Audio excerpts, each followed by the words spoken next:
Can hear the whispers in my sleep, the voices telling me this should be mine.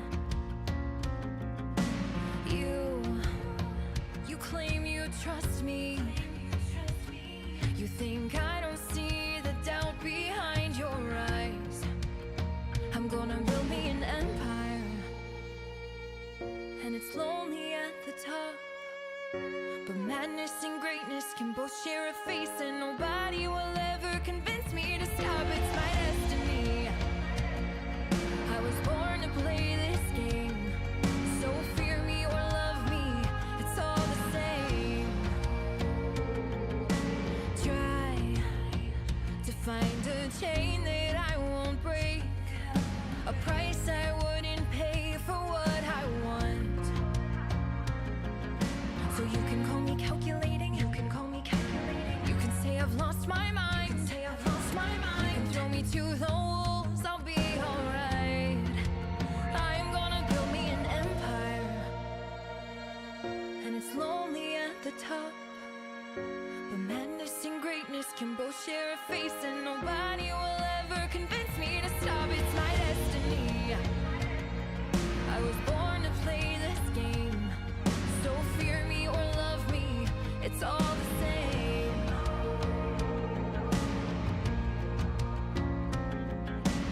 Just one word, I'll let the world burn.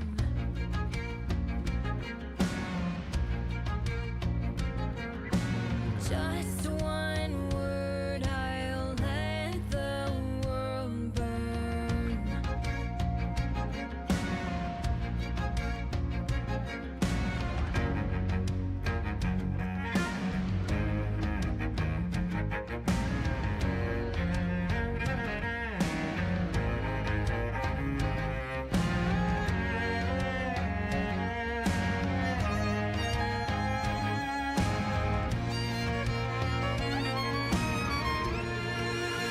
I'm gonna build me an empire, and it's lonely at the top, but madness and greatness can both share a face, and nobody will ever convince me to stop. It's my destiny.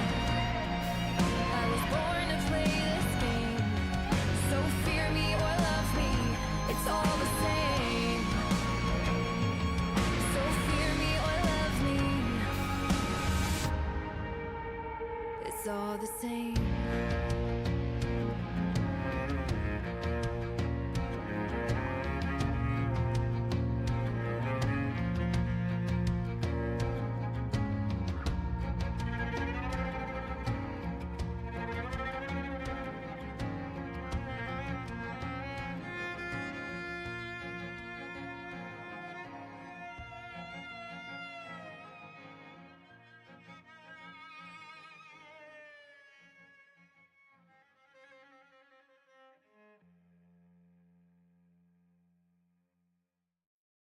Of all the trees that grow so fat, o'er England to adorn, greater are none beneath the sun than oak and ash and thorn. Sing oak and ash and thorn, good sirs, all on a midsummer's morn.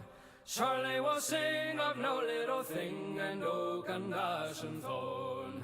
You that is old in churchyard mold, he breedeth a mighty bow. Alder for shoes do wise men choose, and beech for cups also. But when you have killed in your bowl, it is filled, and your shoes are clean outworn. Back you must speed for all that you need to oak and ash and thorn. Sing oak and ash and thorn, good sirs, all on a midsummer's morn. Surely we'll sing of no little thing, and oak and ash and thorn. Sing oak and ash and thorn, good sirs, all on a midsummer's morn. Surely we'll sing of no little thing, and oak and ash and thorn. Elm she hates mankind, and waits till every gust be laid, to drop a limb on the head of him that anyway trusts her shade. But whether a lad be sober or sad, or mellow with ale from the horn, he'll take no wrong when he lieth along 'neath oak and ash and thorn. Sing oak and ash and thorn, good sirs, all on a midsummer's morn. Surely we'll sing of no little thing, and oak and ash and thorn. Sing oak and ash and thorn, good sirs, all on a midsummer's morn. Surely we'll sing of no little thing, and oak and ash and thorn. Oh, do not tell the priest our plight, for he would call it a sin. But we've been out in the woods all night, a conjuring summer in. We bring you good news by word of mouth, good news for cattle and corn. Sure as the sun come up from the south by oak and ash and thorn. Sing oak and ash and thorn, good sirs, all on a midsummer's morn. Surely we'll sing of no little thing, and oak and ash and thorn. Sing oak and ash and thorn, good sirs, all on a midsummer's morn. Surely we'll sing of no little thing, and oak and ash and thorn. Beware, beware, the daughter of the sea. Beware, I heard him cry. His words carried upon the ocean breeze as he sank beneath the tide.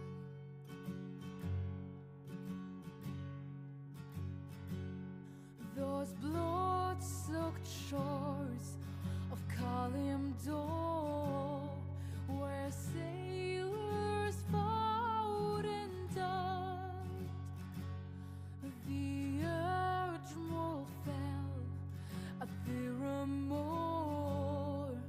because she left his side. Why this, oh daughter of the sea? Why this, did you forget your seas are dead?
for eternal affairs, sing to raise our spirits in great despair.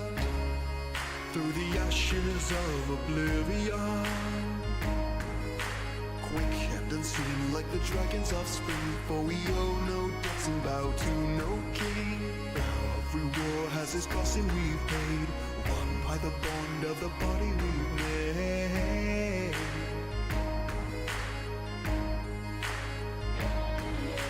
War with the dawn that the battle starts now, as the demons listen we strike them down, fighting back the rifts of blood. Sent from the sky like an angel in need, giving news to strengthen and words to heed. Heaven's down and set alight, we're knocking on the gates of hell tonight.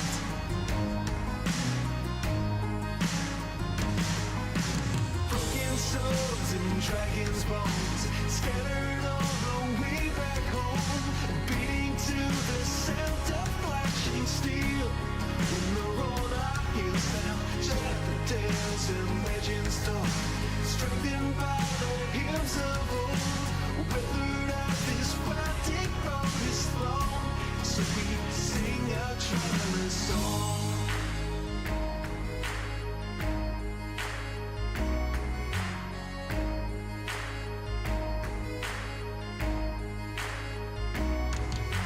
Play out a spell in your sequence of chords to inspire and sharpen our rusted swords, echoing the whisper of the trees. Creep along the path where 1,000 paths fail, from the thick Western jungle trails. Come from afar to set prisoners free, to dark tangled depths from the open sea.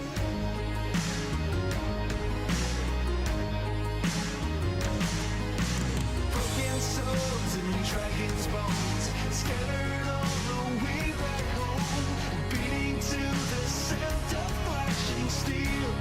When the road our heels down, shut the tales and legends told, strengthened by the hymns of old.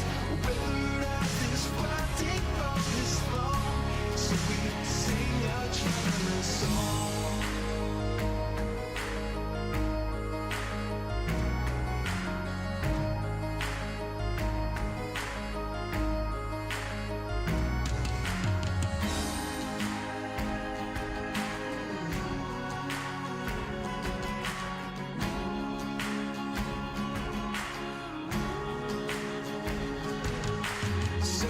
Chances don't come cheap, so keep alert and on your feet. An ancient spirit song will heal our wounds, unabashed by our defeat. Spot the bloodstains on these cobble streets, a message to the gods to see us through. Ever heard, get rarely sung, so raise your voice and praise the sun. Call a new rebirth to keep us strong. Countless souls along the path, lost to fiends and lives of wrath, will return to play our final song.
Morning, everyone, and welcome to another session of Realm Weavers. Oh, I'm so excited. Oh, we lost Bernard.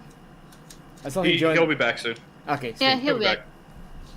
Oh, crap. I almost forgot about the music. Oh.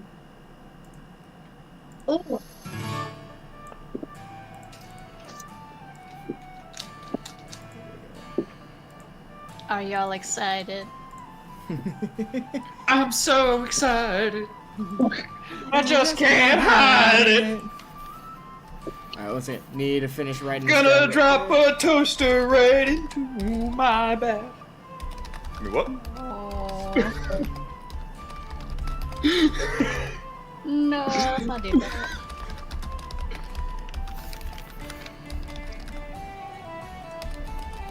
Let me go open up the tab so I can talk to people again. Hands here, man. Hi, man. And Patrick. And Patrick.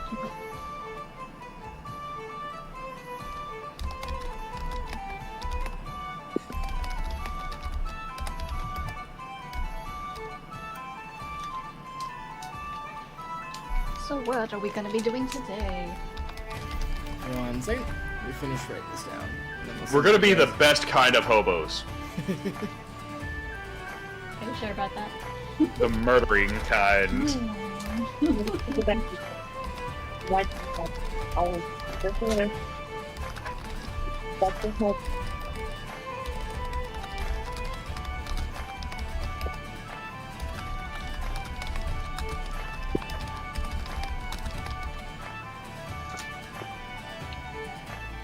Okay, so before we start anything, I want to go over a couple things.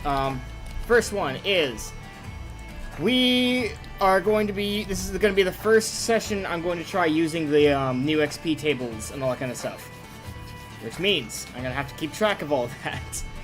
My request to you guys is, if you could, please remind me every now and then to keep track of XP, because I have not gotten used to this yet, and I'm probably going to forget to keep track of that in the middle of this. That's all. I'm going to send. I just finished. I'm going to send a list of all the personalized methods that you guys can use to gain XP based on your class. And this is in addition to all the other methods you can do to get XP. So, Straight extortion. XP. Bribery. XP. you guys are the worst. But so, in addition to the list that I just sent you guys on the Discord chat, there's also checks and saves, such as proficiency checks, saving throws, and attribute checks that can grant you XP.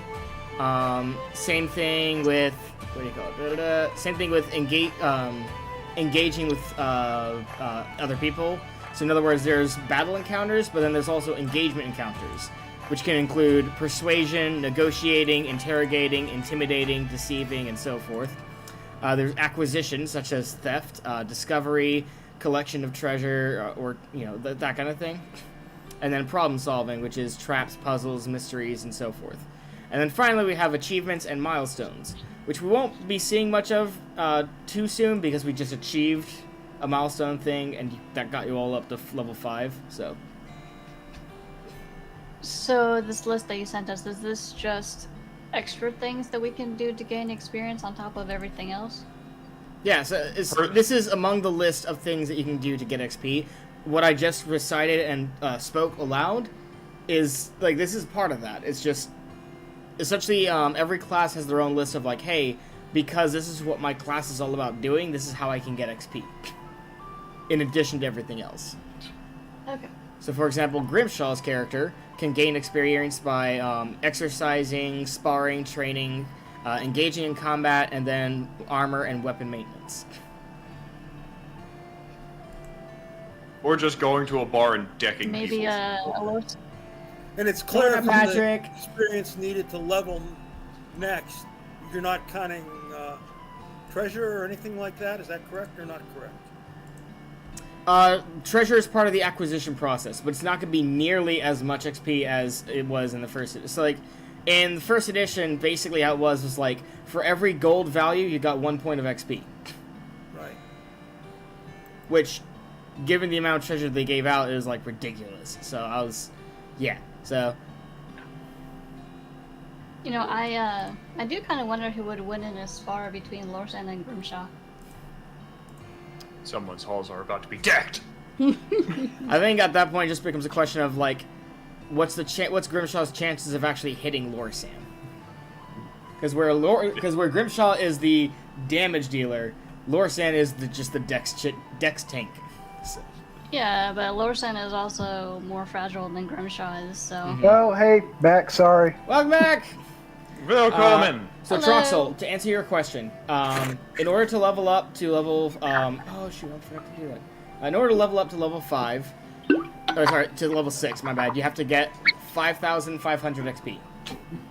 But keep in mind that this leveling table is a work in progress. It is probably going to be changing as we go through the game, just to make sure that everything's, worked out, all the kinks, it's not going too fast or too slow, that kind of thing.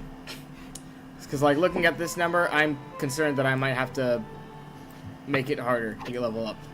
But then again, it does get very harder very quickly later on, so,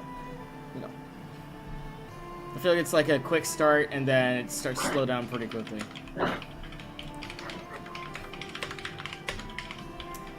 Also, we have character art of Bernard. I like it. I like it. Let me go to MC Images and upload it. No. Here it is. Alright, you guys ready? Yes. Character pics. I do not have that. Okay, I'll put that one up in a second. So I just sent it to MC Images. I'm going to upload it onto Aw, he's so Streamlabs. cute. Oh, he's so puntable. Oh, no. You're so bad, Hayden. I try. Oh, I love it though. Okay, I'm going to upload it onto the Streamlabs because apparently I didn't do that before, which is pissing me off, but How could you? honestly though. Yeah, there it is. Okay, so Oh, there. I'm shaking my head. resize. No. No. For shame. Size. Alright, that's good enough. Alright, so Oh yeah, God! everyone at home, this is Bernard. And I see it. fun fact about this image, because I talked to the artist about this for a little bit. You guys noticed the right arm, yeah? Yes, Okay, so I do. what would you guess that was going on with the right arm? It is ghostly. It is casting a spell. It is actually a false arm. It is an illusion. But then that begs the Bernard's missing question. an arm. That begs the question: where's the real arm? He doesn't have it. No, Is he Bernard does. missing an arm? No, he doesn't. He- If you zoom in, you can see his character's hand holding a pouch behind his back filled with coins. I zoomed Wait, let me in. see. Hold on. Yeah, if you full screen the image, you can actually see. Yeah, you can see the hand in the back. That's clever. Yeah, I like that. Very Oh, I interesting. do see. See right there, guys. Hmm. For those at home. I do. Credit to the artist. Oh yeah, he did a great job. Amazing That job. is very clever. I love it. Alright, so, with that out of the way, and with the XP bit out of the way, to recap last session, guys, you have discussed with the Knights of Reckoning. You have agreed to meet with them at Balmoral as soon as you have the given chance. Troxel had a very lengthy one-on-one conversation with them as they try to gauge whether or not he's a threat. And upon finding out that he's the black sheep of the family and practices magic using and doesn't really get involved with politics too much, they decide he's not too big of a threat, but they're going to keep tabs on him. In addition, Yeah. you guys raided the crypt of all of its coins and treasures, and in the process, you discovered that someone had infiltrated the crypt before you. The doors were wide open, which explains how the undead got out, and that the center tomb had been opened and then resealed afterwards. Raid is a very strong word. I prefer to say something more along the lines of investigated vigorously. Some of you investigated vigorously, others raided the treasure. Listen, I prefer to use rightfully acquire valuables. That's pretty accurate. The dead do not care about their missing belongings. I can attest to that. I thought that was what a conversation we had months ago. Well, the dead, yeah, but the whole it wasn't about the dead. It was about breaking and entering a royal crypt or noble crypt and taking from the town. But there was a whole debate that went back and forth, and the group decided to give a good portion of that to the town to rebuild and repair and all that kind of stuff. Grimshaw's just not telling them where they got it. Of course not. Why would So we? they're walking on very fine gray lines with this one. Yes. It stems from like trying to rest the dead, investigate if there was like a clue to how they came about in terms of like waddling around alive, and a tax charity. Yeah, because Grimshaw essentially showed the treasures to the mayor and said, "We're gonna give most of this to you. We're gonna keep this because we did the job and we want payment." But that was about it. And again, the crypt was already broken into. Like it was already open and everything. They weren't actually technically breaking in, just as Dottie put it, investigating. So.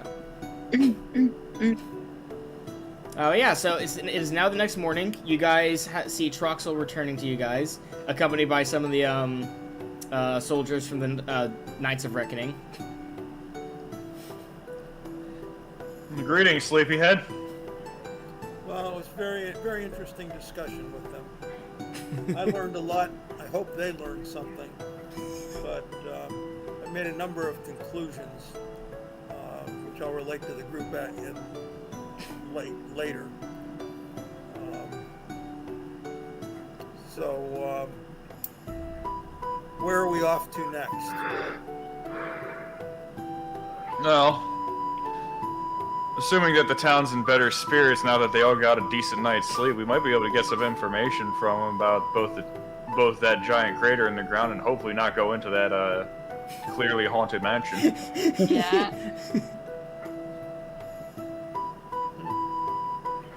But it's up to you guys. Whether we do that or we just head right to our next location.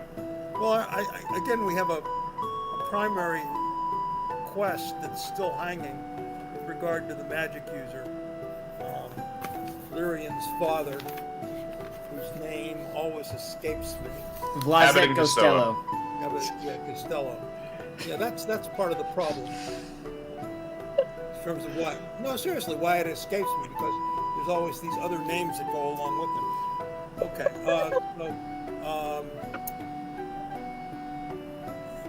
Bless you. I'm still in need of some spells, so I wouldn't mind seeing Lyrium and talking about the whereabouts of her father before we head off again. I don't think she knows either. Well, I mean, she said that he's been gone for a while, but I don't think she knows where he is. That's true, but does she have access to his tower or not? She brought you into his tower, so yeah. Okay, yes, okay. Speaking of Lyrian, she is still asleep in the roll-up cot. So. Oh, then wake her up. Wake her up and. Wakey, wakey. I need more spells. She kind of stirs and just. Is it morning already? Now I'll explain. We clearly, as a group, have a problem with regard. I assume that Dottie's character. What's your name of your character, Dottie? Dottie. Dottie. Okay. Dottie doesn't have a magical weapon. Okay. We weren't able to hit the Knights of Reckoning because they have magic armor. So, That is true. So I think I have to talk to Lyrium. Lyrium, I really need a magic weapon spell to get my group up to speed in terms of when we have encounters against difficult opponents. And I also need a 3rd level spell. I'd like that whole person spell that we talked about before. And I think I'd like an enlarged spell just to play around with that. So is the tower on the way? Well, Can I get those spells on the way, perchance? No, it would be behind the town. So essentially, you'd be going behind the town and doing the tower first, and then you'd be heading out if you wanted to do that. Well, let me ask about the map. The map that you just showed with those colored circles on it. That was for you. Essentially, that map was specifically to show you the the domain of the nobility. So you know Wasn't there a magic tower on it? Okay, so I think you're referring to the one that's farther east. That's where you guys were headed. Okay. No, not east. West. Farther west. So different magic tower.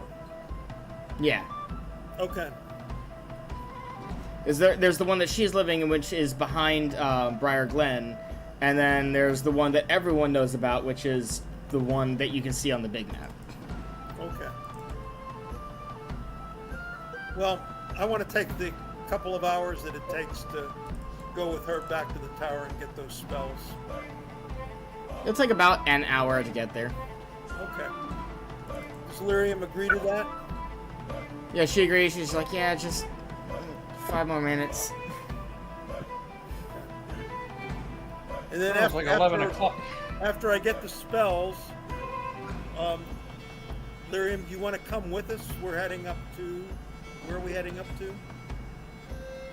Well, we have a decision to make, and I'm not at liberty to make another decision for the lot of you again, because every time I seem to do it, we end up getting into a contention with each other. So I was gonna leave it up to a vote between all of you. We can stay here for another night and figure out what's going on with that crater, or we can start heading up north towards ideally Nuxlore, but we have to make a quick detour. Would you please refresh my mind with regard to the crater? What do we know about it? Next to nothing. Yeah, it's just Why a are we giant interested- crater in the why are middle we of the interested city. in looking at it? Because it is slightly magical in nature and smells of sulfur. Which sulfur in this road could also mean brimstone. Brimstone being usually the domain of dragons. Oh, we're definitely a capable enough group to go after dragons right now. What can I say? I'm not sure about I that. disagree with that statement. I'd buy our presence. It'll have to fail our saving throws for awe, as opposed to us failing its saving throws for awe. No. I don't know about that. No, but it's a pleasure. It's a pleasure dealing with certain dragons. Some of them are actually very well mannered. Okay, that's fine. That's fine. And keep in mind, they did mention that there was an I think that you'll gain orichalcum. a lot of experience that way, or else become lunch. One of the two. I'm going to tell you right now, your group is not ready to fight dragons. Not No. nowhere near. We know. But in regards to like dragons, don't forget that they did tell you there was an orichalcum dragon in the area. It just tries to keep its head low. What kind of dragon? Orichalcum. Metallic. Metallic dragon. Metallic Which dragon. Metallic usually green it means dragon. that they are good. Yeah, metallic sea green dragon. No. So maybe we could. I wouldn't want to fight a metallic dragon, but we could see if we can negotiate with one or something. Parlaying with a dragon wouldn't be a bad idea, but I doubt that a metallic green dragon would put a hole in the ground in the middle of this city for no reason. I'm sorry, Pam. I missed that. I was trying to keep track of everything. Is that better?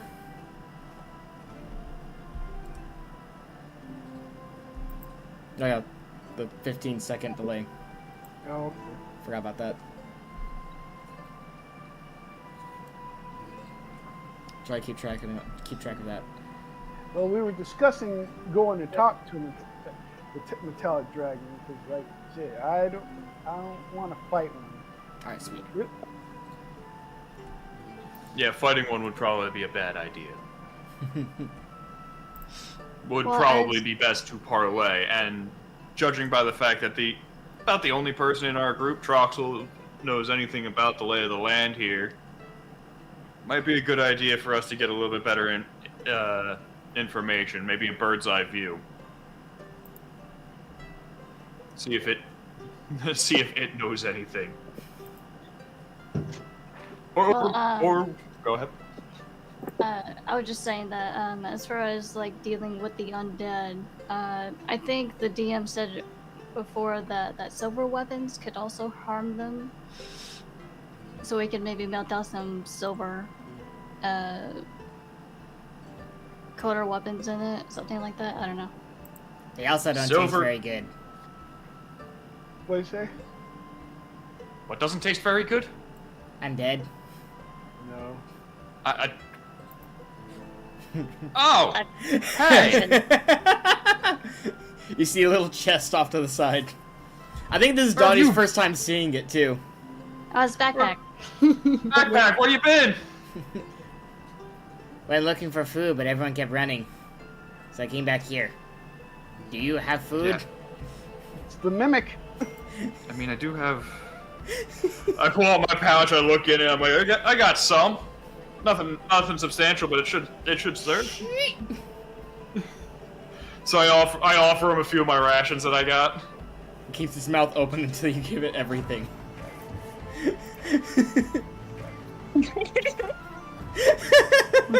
We're gonna need to hunt.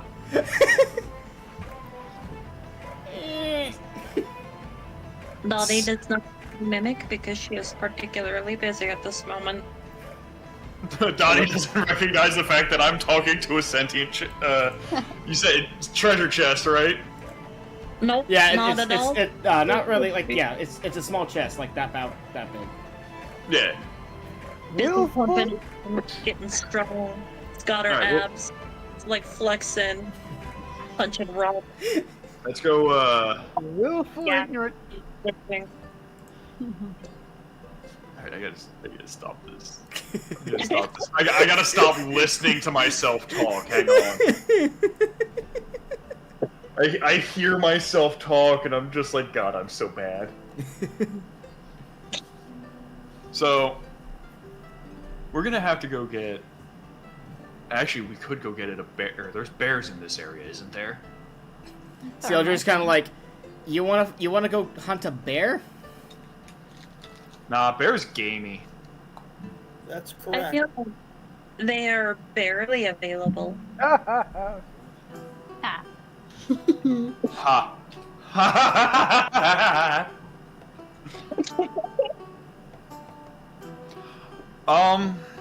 We need to get food for whatever we decide to do. We need to start gathering some provisions for our trip. Yes, lots of provisions. Lots of provisions. Sealdrid just kind of shakes her head again, goes packing her stuff. Yeah. Yeah.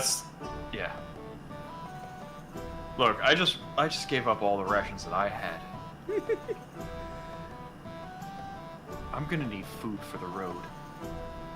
And I really don't... Look, they just got their feet back under them. I don't want to go in there and drain them of all their provisions they have. Well, Because that's we're gonna really need not this. evil alignment.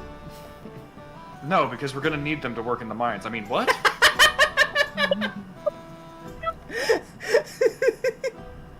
I didn't say that out loud, did I? Nah. I don't know. Did you? You want to roll for it?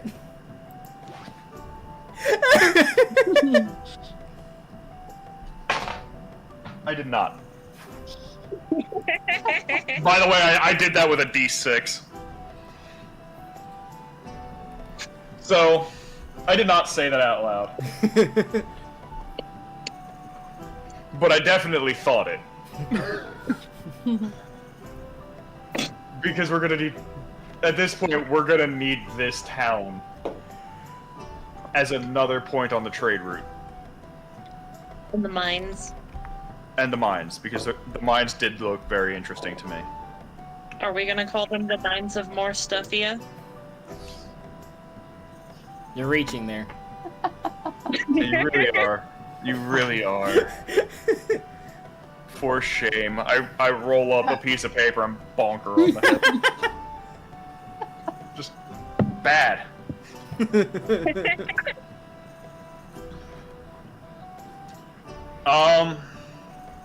Let's So do we really care about this crater right now, or do we want to try and get any information on it? Because the only thing we have is that it smells funny. And then I believe some... You also haven't and I- actually investigated it yet, so... Yeah. We've walked by it like 3 times, and we tried to ask questions about it, and people were just like, we don't want to talk about it. We're too angry. We haven't slept in freaking 18 years. I mean, I guess it doesn't hurt to take a closer look at it. Yeah, but let's take a closer look before we leave. We solved one problem. We may as well solve as many as we can. While we're here. Alright. That way we can extort, get more money from these people. Right. I'll scout ahead on my giant badger, and I'm sorry, excuse me? You Want to mean rephrase horse? that?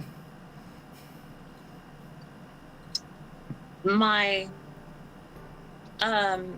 keen, not badger-themed senses can assist in us procuring Scouting information. on your pony, because you do not have a giant badger. Yet. I spoke to Dottie. We worked out a way where it is possible long-term, near the, long-term leveling, it is possible for her to actually summon a giant badger as her war steed.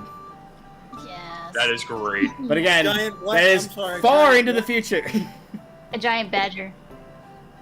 Dire badger, basically. Pretty much, yeah. Badger, badger, badger, badger, badger, badger.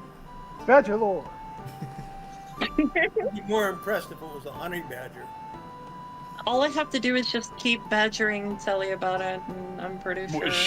She'll eventually get the badger she wants. Look, I already worked it out there. It's possible. I'm just saying it's a long-term thing. Like, I have to double-check, but And I really, think it was at good minimum... if the badger could fly like a Pegasus. No. I know, right? That's what I No said. flying badger. That's not a thing. Look, Aw. flying badgers exist. You just gotta shoot them out of a catapult first. Ah! And they only fly for a couple 100 feet. Can I get that Daredevil, like, suit, the one with the dude who jumped over the Grand Canyon on the badger, and then we'll just fly? What, the wingsuits? Yes. Fantastic. I approve of this. I think that would be hilarious. But I digress. We're getting derailed. Very much Yeah. derailed. Let's continue before we Okay. fail to Off to do the the crater, session at let's all. go. Oi. Fine. We're running out of tracks, people. Scout ahead if you want somebody to go and investigate the area. We need someone with badger sense to figure out what's going on here. Well, I guess Troxel that's also has the psychic ability to pick up psychic residues. He could help with investigation in the in that Oh yeah, area, too. absolutely. Yeah, But I assume Troxel wants to go to the tower first to learn some more spells first. absolutely. But that only takes an hour, and then we can be by lunch. We can be at the crater. Yeah. Yeah. So you guys meet up at the crater by lunch. Yeah. Is anyone going with Troxel, or are you guys splitting up to do different things? I'm going with Dottie. I'm going with Dottie too. Yay! Dottie's They'll your go with favorite. Dottie. I'll sidetrack myself and go walk around the town, make sure go look at a business proposition I made in a previous episode. CLJ is Okay. going to be joining you. Remind me what that proposition was again? With the barkeep investing in her business. Right. Yes. Okay. Wait. What's rule number 1? That's in don't combat. challenge Grimshaw. That's in combat and dungeons. Okay. Rule number 1: don't challenge Grimshaw to a fist fight. Rule number 1 is we don't talk about Grimshaw Fight Club. Rule number 2: Grimshaw Fight Club usually involves a lot of broken bones. All right. So we'll go ahead and do Troxel first, and CLJ will go with Grimshaw. By the way, so CLJ's with Grimshaw. Lyrian's gonna go with Troxel. Okay. So I looked at my spells. I already have Hold Person from Lyrium previously, so I just need 2 spells. Magic Weapon, which is a 1st level spell, and Wait, what? Enlarge, which is also a 1st level spell. Magic weapon, 1st level. What are you talking about? Let me You just want- see. Am I in the wrong set of rules? I don't think. Well, I Which wasn't in class the are you wrong looking set of at? rules. He was looking for a spell that he can make our weapons magical because we were having trouble with, certain... Yeah, that's enchanted weapon. That's a 4th tier spell. Good lord. Serious? Yeah, I'm serious. Hold on, let me look at. Can Yeah. you do Enchanted Broom? Nope, I can't. Well, How about enchant D's? No, I know where you're going with that. No, keep it clean. Keep it clean. Enchant my fist to do more damage. yes. I think so, Troxel. I think the spell you're talking about is the cleric spell. So clerics have a spell at tier 1 that is blessed missile, and then where is it? I can't remember which.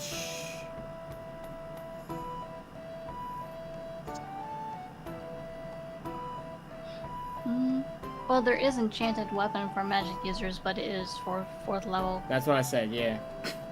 Let me see. Enlarge is a 1st level though. Enlarge Grimshaw. Somebody's face is about to get decked. And other Christmas-based Well, that's attacks. interesting. So 4th level. Yeah, you said magic weapon tier 1. I'm like, what are you talking about? That is an overpowered ability. No. Yeah, so... Yeah, magic weapon is not a spell on my manual here, and it is definitely not a tier 1. Got it. In Lorg, on the other hand. Enlarge is a tier 1 spell. You might have mistaken magic aura for magic weapon, but... No. I'm just in the wrong set of rules, that's all. I'll take an enlarged spell. How much? Well, she kind of looks at you and she's like, I'm not gonna charge you for this. Okay. Super. The I'll write that kindness down, and of then this we'll person go and- is I'll write that sickening. down, thank you, and then go and meet them at the top of the crater. Thank God I'm not there. I probably would have laughed. Like, In- horrifically laughed. We have to remember that Enchanting- she didn't really have a need for money up to this point. Like, she's just kind of like been with Vlad Costello, and he just has this huge library of spells, so. This is true.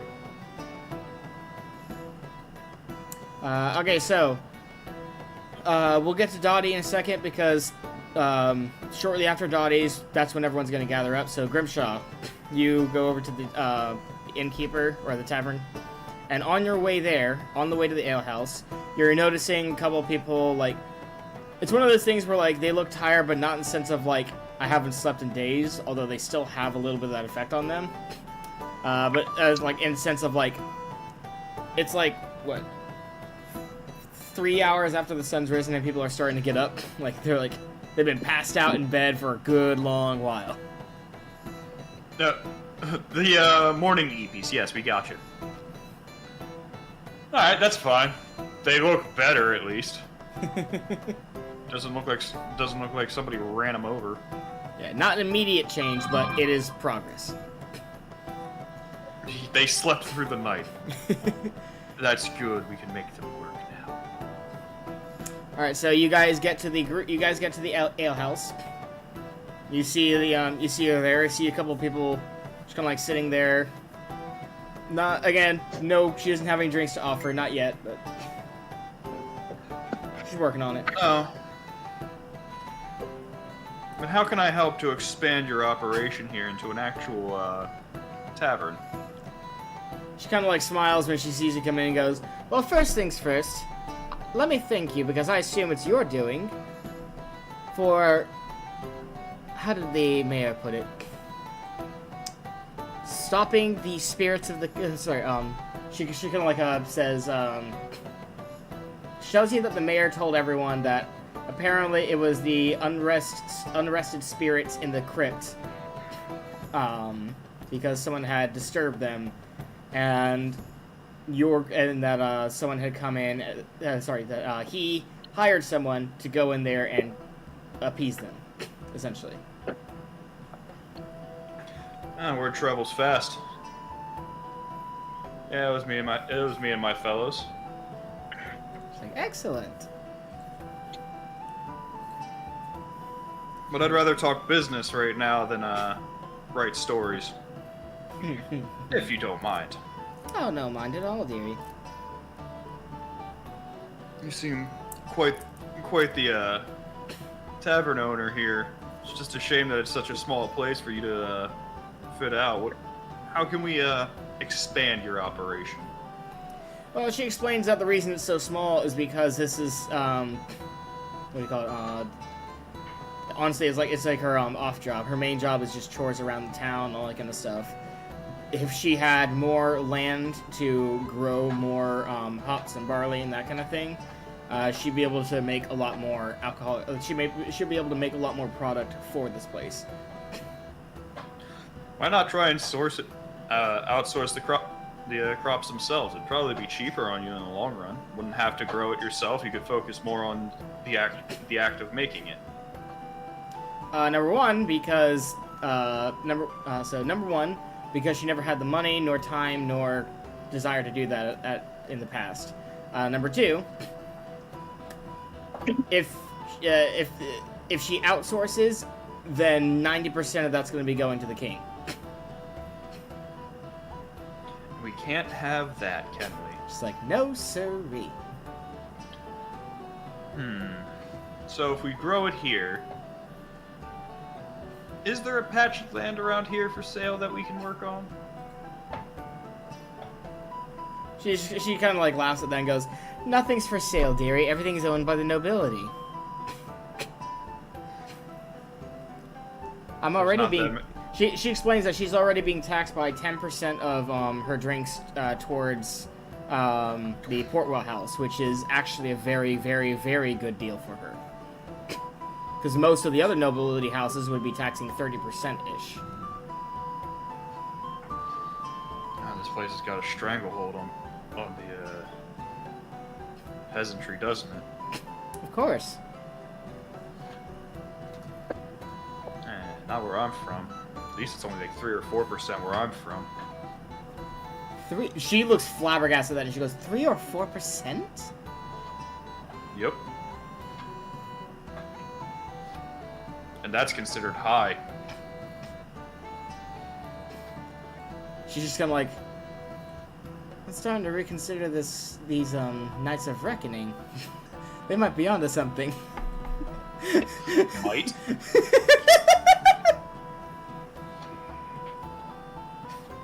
Well, let's try and find you a patch of land. You know, actually, I think I might have an idea of a good patch of land if you can give me a little bit more information upon it, or if you can tell me someone who would have information upon it. Do you know anything about that crater in the north side of town? To this, you see her kind of frown, and she goes, "I do know someone who knows. I would be very cautious on that topic." Interesting. It's got to be something weird about it that it would go otherwise unchecked and unfinished.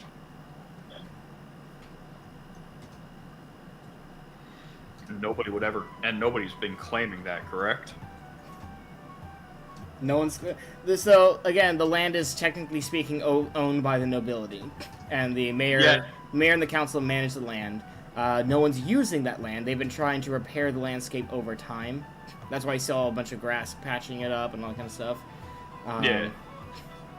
But the residue magic energy in the air makes it a little bit difficult. Okay. Well, let me go talk to this guy about this and see if we can work something out to get that land. Get it so you can farm on it, at least. Alright, she gives you directions to his place. Fantastic. I'm definitely going there then. Right at the guy. We'll cut over to Dottie real quick. Dottie, you arrive at the crater. As I described before, it's essentially like as you're kind of like observing this and you're getting closer, and the more and more you see not just like one large crater, but multiple other smaller and medium ones, and it looks like a lot of them have like had grass pulled over them, and it looks like it's been patched up over time, dirt filled in certain areas, but overall, yeah, it just looks like a couple of craters. Alright. Can I roll an investigation check to see if I notice anything out of the ordinary? Yes, you can. Or, not investigation, I think it would be intelligence, right? Or something like that? Yeah, it'd be intelligence, yeah.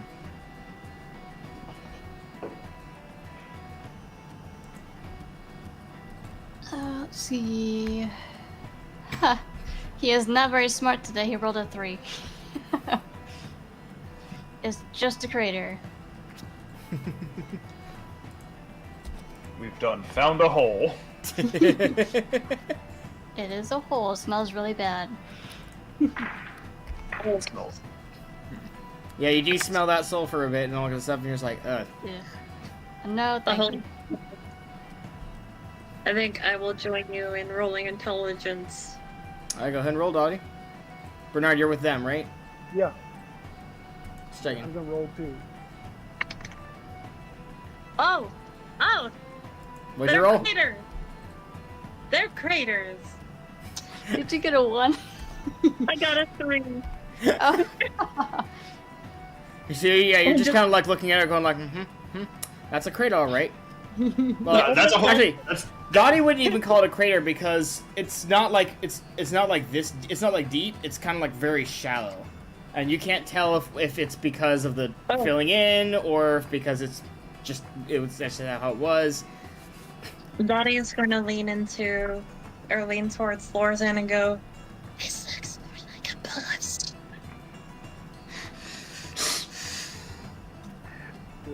Just wish it looks like a bowl of soup. Yes.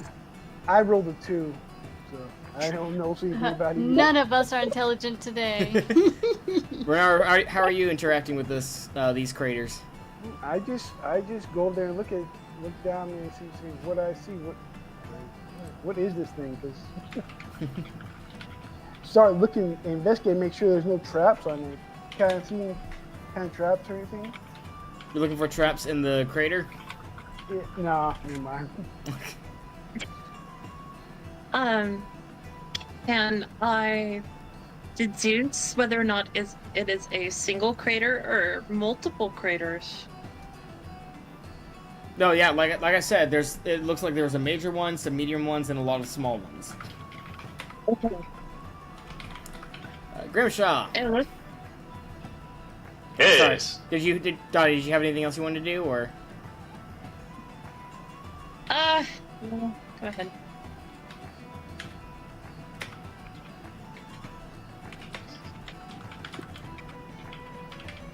Nothing?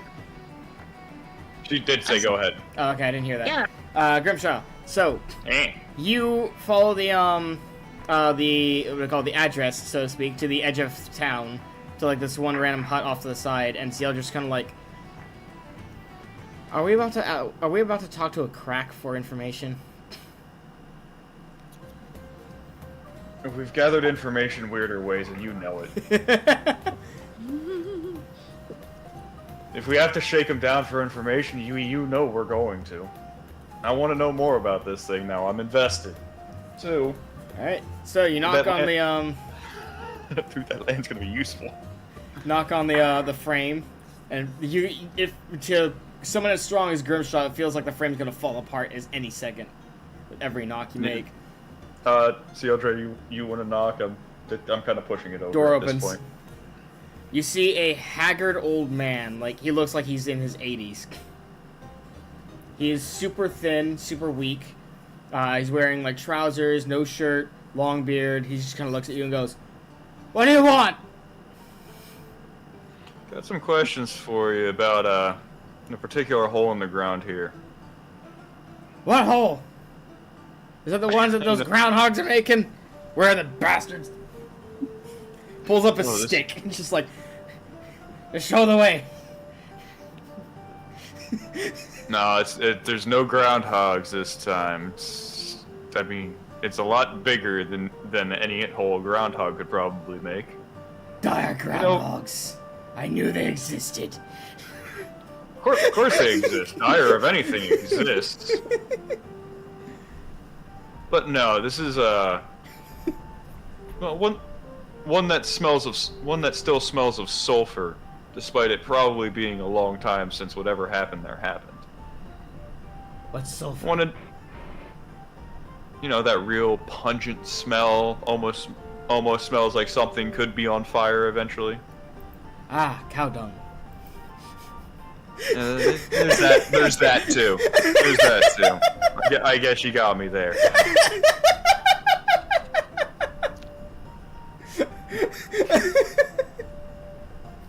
But I just want to know about that crater that's up by the mansion, up in the north. Crater. Kind of like, where? Show me. I kind of like, I guess we'll usher him towards there just to kind of get this on the road. Like, You gesture in the direction of the crater. He immediately grabs you and yanks you into the hut. Strong. Hang on, strong for an old withered man. It's more he's gonna grab me and he's probably gonna yank, realizing I'm firmly planted in the ground. Roll a strength check. What? I want to listen. I'm okay with rolling the strength check.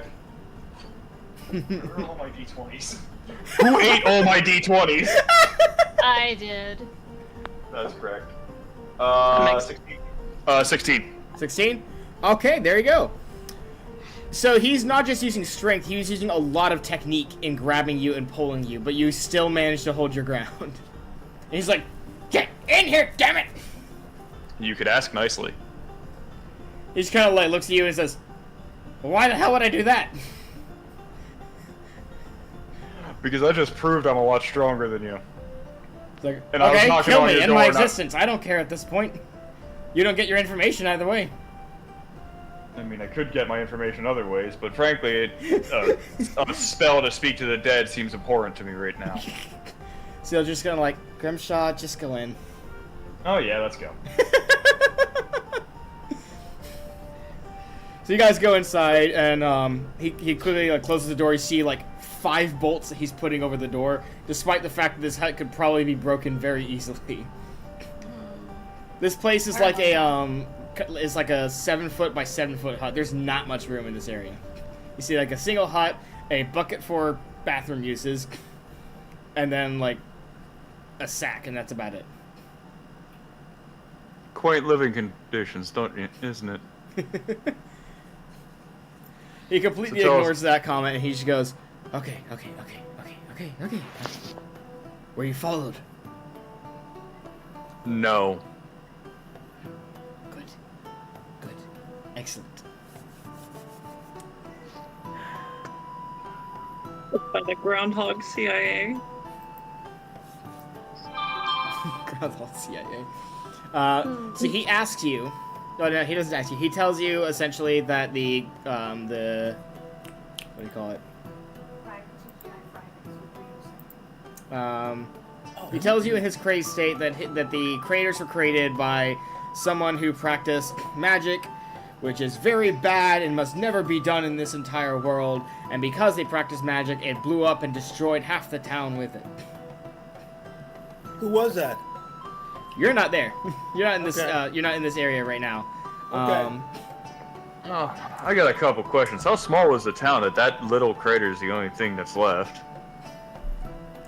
Well, I'm gonna Are we talking like... really quick before we continue, because I do want to tell you, it is very blatantly obvious to you that this guy is just spouting some. Oh, I know. This man is crazy. No. You're not getting crazy from this. Like, he's talking in a crazy manner, but it seems like what he's saying sounds rehearsed, like predetermined, pre-spoken to him. So he's feeding some kind of line, I guess. Okay. That's fine. Still gonna ask my questions. How small did the town have to be? Are we dealing with Smurfs here? Blew up half the town, but the crater's probably big enough to fill and have a nice little hot tub. Bonks you on the forehead. No stupid questions. Also, what's a Smurf? Isn't here Gargamel? Grimshaw has not been drunk enough to have meta comments.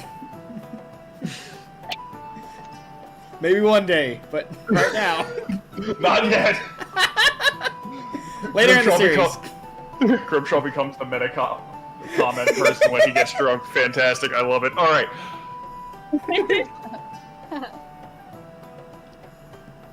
You bonk me on the head like that again, and I'll make sure that you don't die.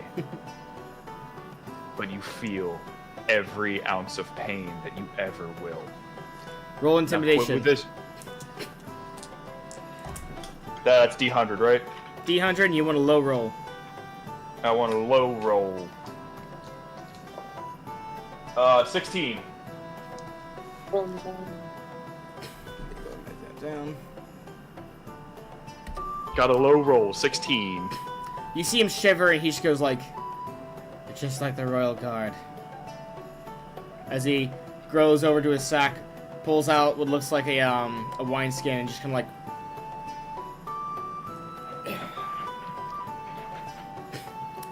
And you smell alcohol in the air.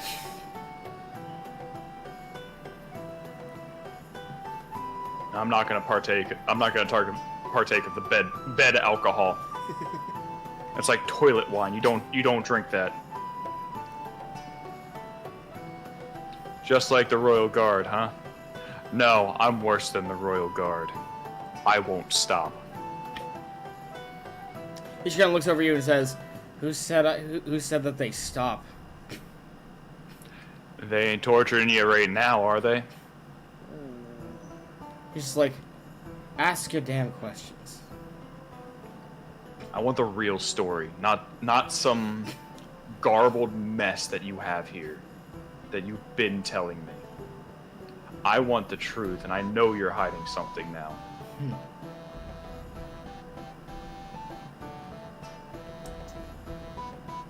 All right. If you want the truth, here it is. The The town was nearly wiped off the map during a war several hundred years ago. I don't know too many details about it because speaking of that war is completely forbidden under pain of torment and death of the most gruesome kind.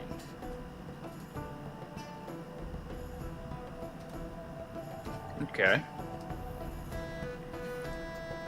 So, let me guess, you came here probably to investigate the same thing, then. Oh, no. No.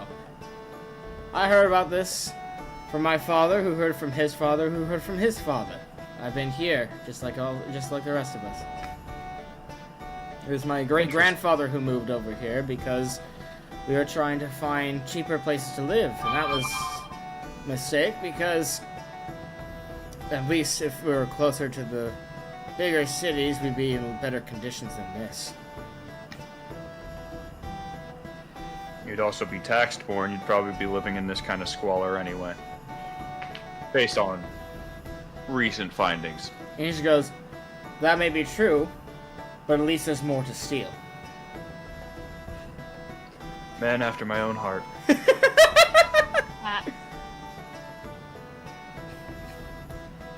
So yeah. So it's a war that caused it. It doesn't explain the smell of sulfur, smell of burning rocks, brimstone. He just kind of gives a shrug and says, I'm not a learned man, I wouldn't know what those things mean. All I can tell you is that those craters were not natural. They were not some accident. It was on purpose, and it nearly destroyed the entire city. This used to be a city. Most of the town that's out there, there was more craters according to my great-great-great-grandfather. They've been repairing it over time, trying to bring this place to the way it was before. But because of all the taxes and the lack of supplies and all that shit, they haven't been able to do that.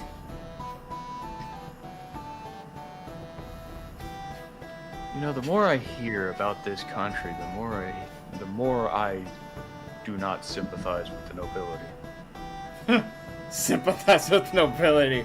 That's cute. If I could have one of those nobles by themselves right in front of me, I'd strangle them to death. A good thing Troxel's not there.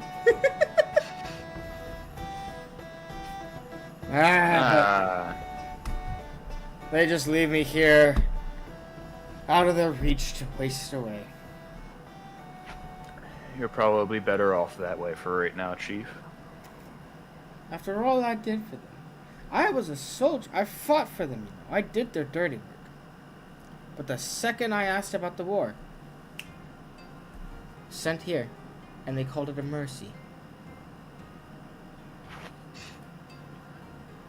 That's an interesting story. Tell me about that.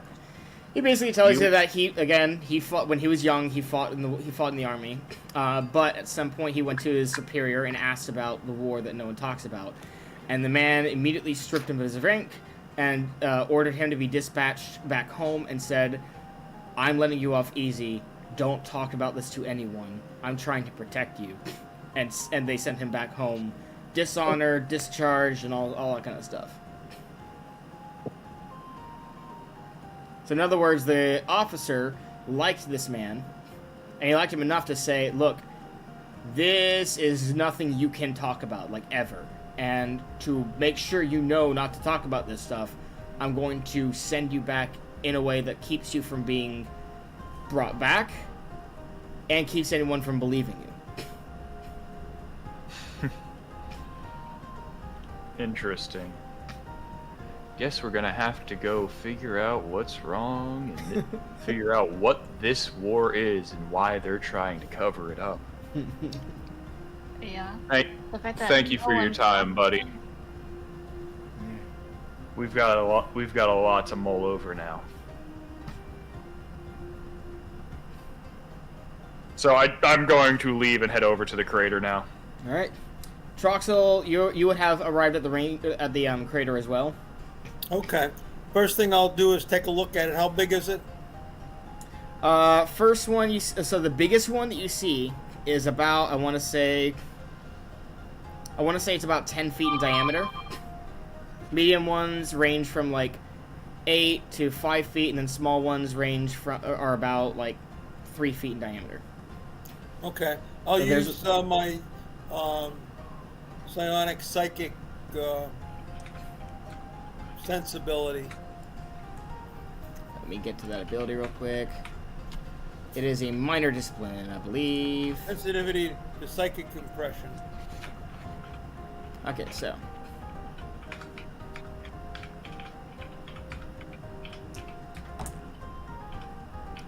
Want to roll me a D100? Can you do that for me, please? I have my dice, including my D100, but I don't have a hard surface for them. Gotcha. Alright, you succeed. You kind of like hold your hands out and focus your mind on the area. And as soon as you do, you start to feel an intense emotion. And those intense emotions start to rise up the more you focus on this area. You feel a lot of fear, terror, horror. You almost flinch in pain as you feel some kind of like fire, like almost like you feel like you're burning. And for a split second, you even are able to glean a quick vision, a flash of some kind of fiery rock coming your way before it goes away. The psychic power. So it's like a meteor or something like that hit? Kind of. Sounds like it. Okay. And I get no idea of that there was a war or what this war might have been about or anything like that. Yeah, you don't have that knowledge. All you know is that the people basically saw the meteor coming towards it because they had time to be terrorized, etc. Mm-hmm. Okay.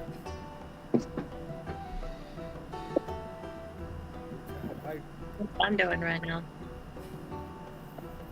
I will use my detect magic spell for the day and detect magic on the 10-foot crater. Do I get any magic? Are you using detect magic on the craters? I am. Alright.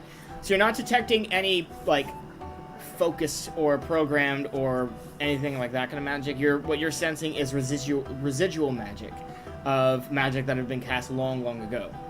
And if there's still residual energy, which there's not much at all. There's like a faint trace of it. But if there's still residual energy, that means that whatever spell hit this place was not only powerful, but was widespread. So, and do I think that was an evocation spell, or whatever that created that kind of thing? The energy is too faint to be able to determine what type of magic it was. Okay, I'll tell the group that I don't think there's anything more that I can do here. I don't know if any of you can do anything. That's when Grimshaw and Cieldre return. Okay. Well, I'll tell Grimshaw and everybody and Sheldray. Magic, huh? Long time ago, powerful, terror. Well, I just got told to stop looking into a war that happened around here around a long time ago. So if the two match up and this was in fact a spell, I can draw a few lines here. Country that doesn't really like spellcasters all too much makes them effectively have a license to even cast, because the war was probably against mages, or at least the mages were the siege engines. Could have been. Makes sense. In my studies, my learning at the Kendall Estates, I didn't hear anything about this war or anything about that. In my upbringing. I just don't know. It's because they're trying to cover it up. Why? Good question. We'll have to ask the upper nobility when we get to meet them for the first time. Let me just review a little bit of what I learned from the Knights of Reckoning. I learned that I haven't really been involved in politics that much, but I learned that the king is more tyrannical than I anticipated.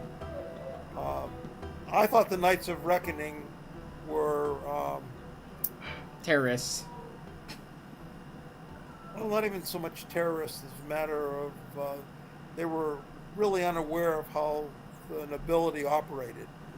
Their view was that the tyrannical king gives money to the nobility, but the reality of that is that the nobility collects the taxes and gives it to the king, and the king funnels back a certain percentage of that, and then we use those funds to run the local government. For example, we support the clergy.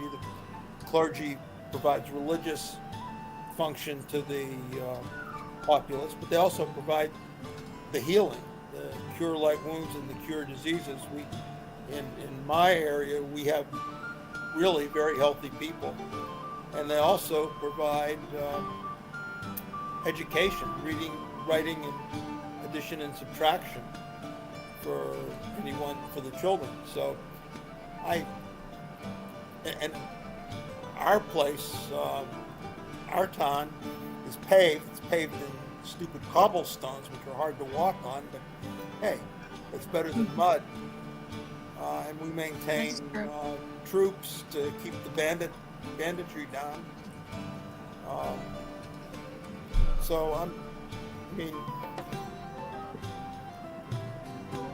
I'm unhappy that we have a tyrannical king, but I asked the question to them.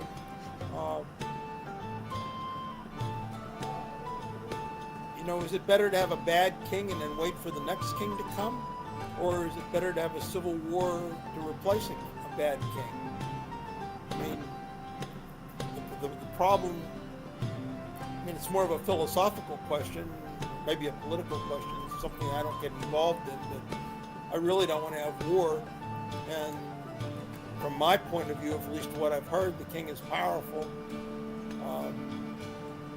Nobody's happy with the tax rate, but hey, that's part of life at the time. So anyhow, that's what I got out of the Knights of Reckoning, and that's why I thought it was imperative in terms of our encounter with them that we get some magic weapons one way or another. As Troxel was talking, Saildre kind of looked like she had a sour look on her face that just kind of grew as he was talking about his where he came from, and she just kind of like turns and starts walking away. Yes, Dottie. I'll ask Seldrick. Oh, wait, Troxel, wait. Dottie had her hand up. Dottie, yes? Is it because Dottie is tobogganing down the side of the crater on her shield? And then when she gets down she gets back up and goes back down again? No, it is not that. No. Troxel, yes? I'll ask her. You currently were unhappy with what I said. What's your view of it? She stops and looks over to you. A hint of venom in her eyes as she goes,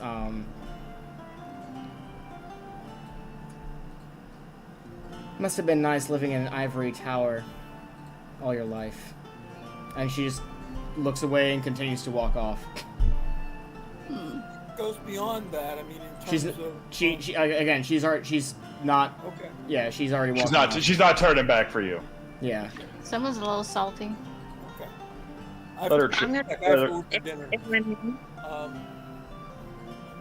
Do I see the running off of the Saildre?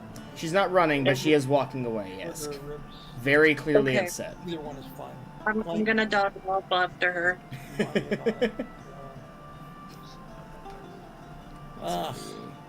Really don't need them because I had French fries. I really don't even need a burger. I could really go for a burger right now. What, you have Fridays? You guys are making me hungry. You know, I really don't. The derail of burger. Thank you. Okay, so Dottie, you go after Sealdre. And see how our new companion avails herself of the Sealdre. And hold up her hand and go, hey, hey, hey, hey, hey, hey, Hey, hey. Hey, She's like, what? Hey.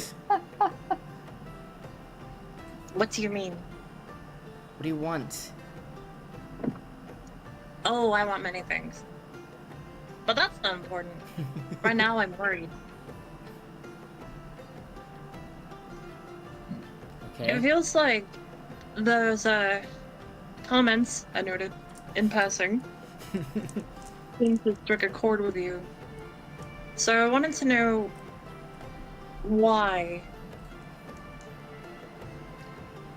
has the have you been put into a position where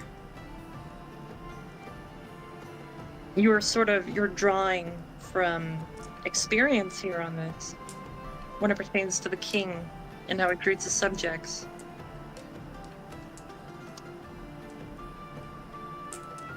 Roll a charisma check. Oh, roll what Dottie. do I want to do 20 or do I want to? D100. you want Okay. a high roll. Do I roll anything else along with the D100 or just the D100 by itself? A Plus D10 your and a plus your D100. plus your reaction adjustment. So for My what? Dottie, your reaction adjustment. It's gonna be under charisma. Yours is plus 35%. Jesus. That's you- good. I knew it was high because she has to have a charisma of 17 or 18. So you're rolling a D10 and a D100. Oh, and a D100. Okay, thank you. See, Lorzan has my back. Just Well, like the saying. D100 is the 2 dice, so. Yeah. Oh, D10, it is? Yeah. Roll another So quarter? D10 It's basically- is single number, units. and then the D100 is the single number plus as well as the double number. Oh, okay. So that's a 50. 50? Plus Yes. 35. So 85. So that's 85. Yeah.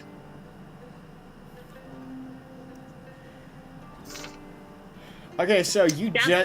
you tied with her. Oh.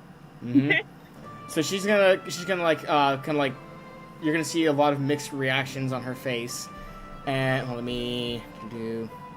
While she's figuring out how she wants to address this, I'll hold So up my hand and she say, a- I've got. she asks you where. She asks you if you wouldn't mind telling her if you're from Alverdan and like it, essentially, she's kind of like what walk of life do you come from? Like where you from Alverdan and what walk of life do you come from? If I remember correctly, that's one of the places I've been to before, yes? Alverdan is where you are right now. It's the most recent country you've entered. Oh. I'm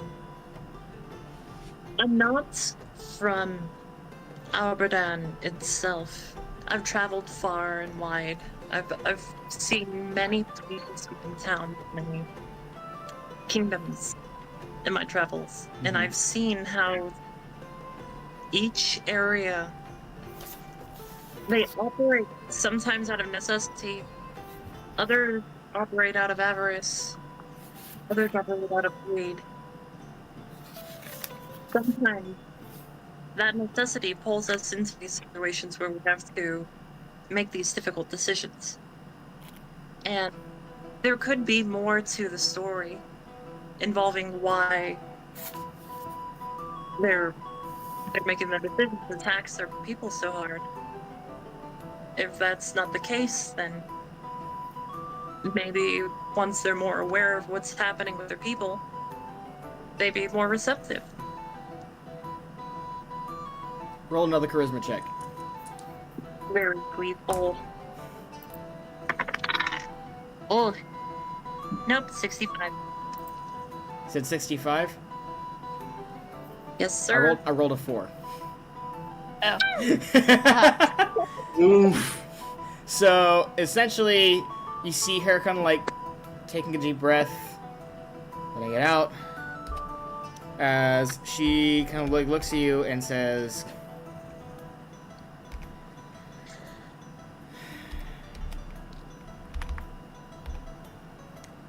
my family had to grow up as bandits. We had to take from others because we didn't have enough for ourselves. We were constantly hunted by the law. I was constantly persecuted. And then eventually, I ended up being ostracized from them. I hate people like him. I hate people who cast judgment onto us, thinking that we're all the bad guys because we don't follow their rules, because everything's for a purpose. I hate it. I hate people like that. I'm just dealing with it because he doesn't know who I am.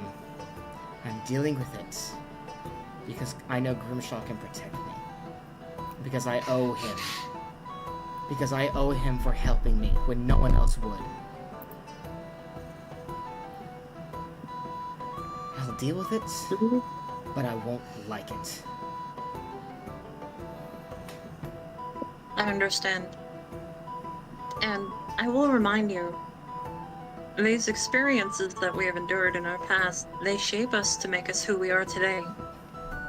While you may have had that experience when you were younger, you're not that person anymore.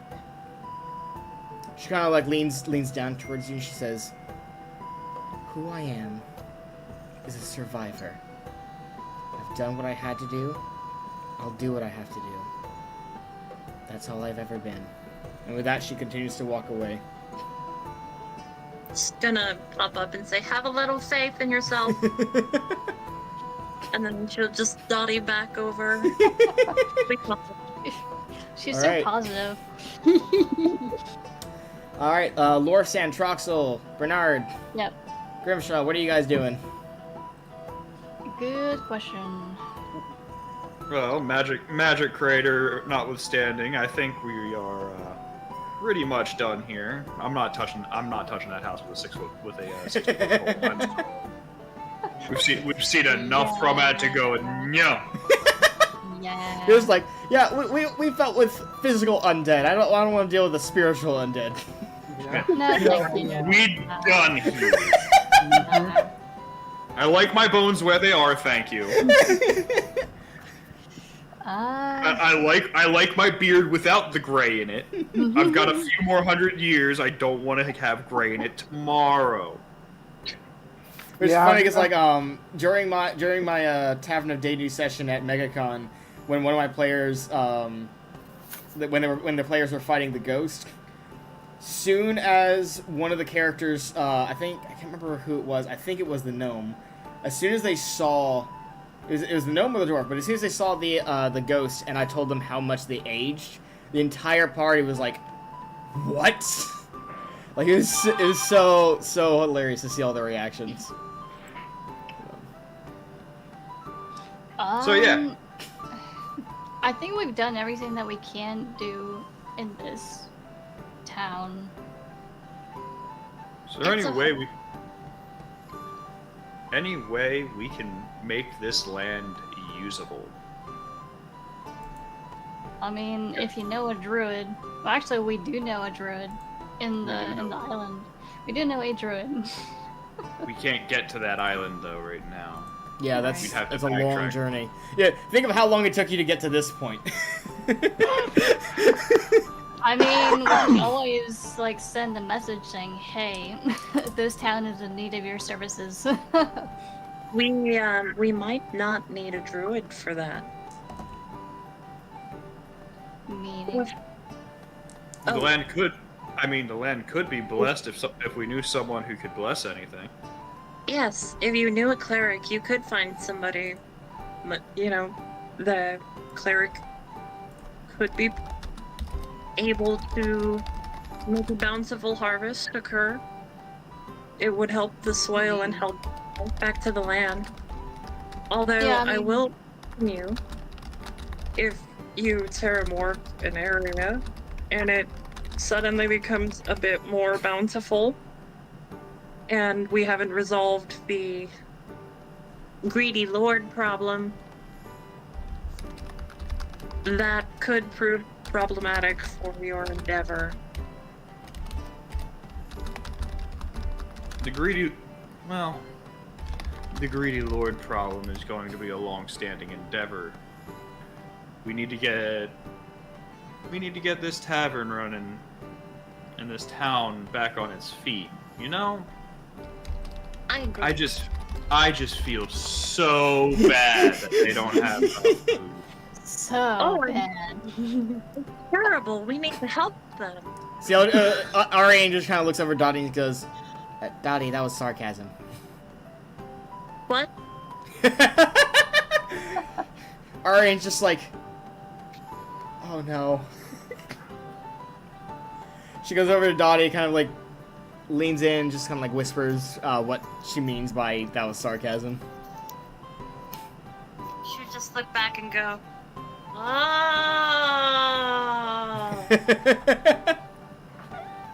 Why? Why? She's kind of like humor at the expense of others. Oh. Oh, she's just explaining.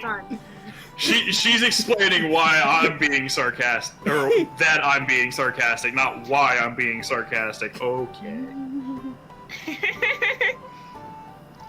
Well, there is a cleric in this town. Maybe we can ask him if he knows any spells that can bless the land. Yeah, a quick blessing of the land would do wonders to clear up the dirt and potentially get a bountiful harvest, which again, they don't have to use it for all barley and hops. They can use it for other stuff too, because God forbid this town needs all the help it could get. Like, the only problem.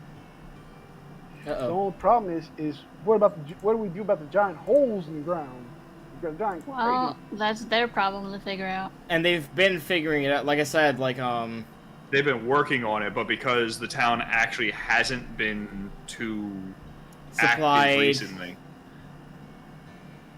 Essentially, they're asking for us either to supply it or get the work done. I suggest we get somewhere where we can put a farm, where we can put essentially a small farm down and start really cracking out a lot of food products and wheat products over a period of time, so they can, you know, get themselves back on their feet and start helping us out. That sounds like a plan. So you're saying right now there's more than barley enough to help out the tavern?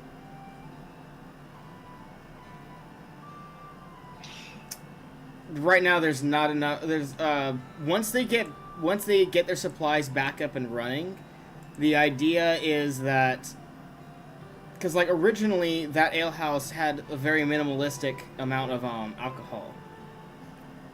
That was, like she said, that was kind of a side job. But with all the other places closing down, she was the only one who's continuously running. She just ran out of stock really quickly because she was the only one left. The town has multiple alehouses and a few taverns, so all that barley and hops we spread across all of that. So not... Okay. Yeah, so it's like, yeah. Two, we make this place into... I think we make this place into a liquor town. Make as much alcohol in this town as possible. Put Briar Glen on the map. I don't know if the people would be into that, but it's a good plan. Why not? Hang on. Allow me to educate. If Briar Glen gets put on the map because they are a foundational portion of alcohol in this country, they get easier trade. Granted, they also get the eye of your high overlords, but they'll be able to afford to grow and expand at an exponential rate because now they're providing a major service to the rest of the country. You could investigate and see what they were known primarily for originally when it pertains to their exports. That would be a much easier starting point than working from the ground up. I take a quick look around and look at all like the buildings that are like half falling apart. I'm like, ground up might still work here better. Fair.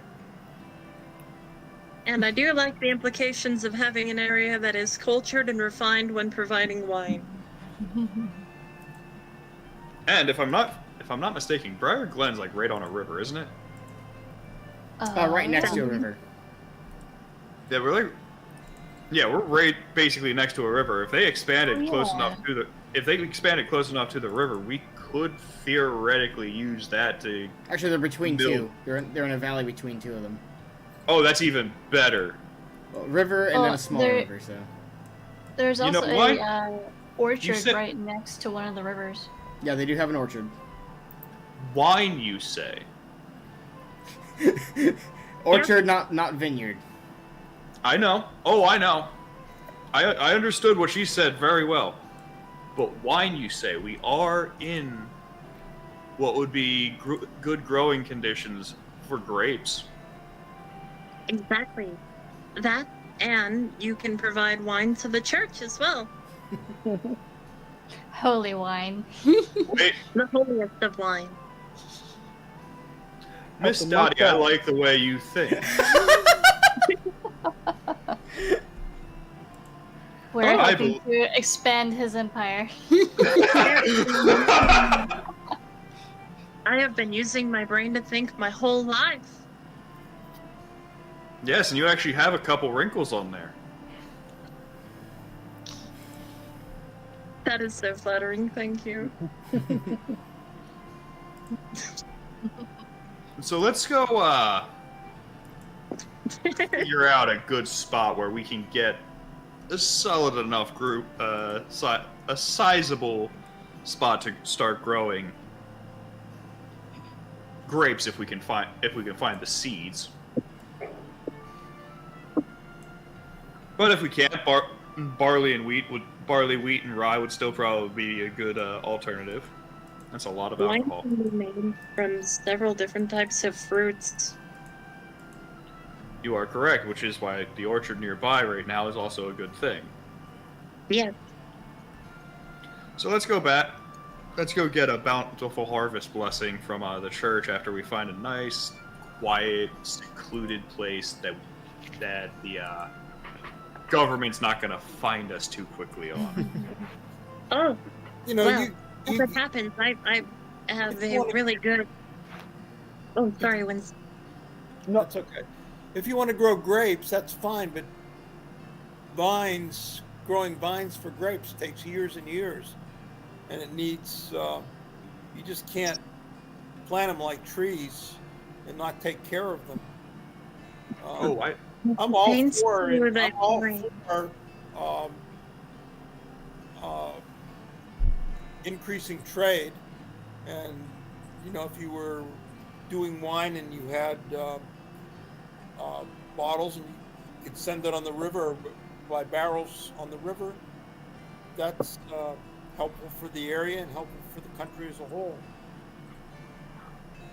When it Helpful for pertains trade. to the production, in my travels, I've seen many things, many blessings, many miracles that clerics can provide. I happen to be well off with a few churches that I've known in my travels. Probably would have a good opportunity finding somebody that would be capable of blessing the land. And once blessed, it grows. Why it flourishes, really. It's wonderful. Would you say it grows exponentially faster? I would say that it is faster than not slow.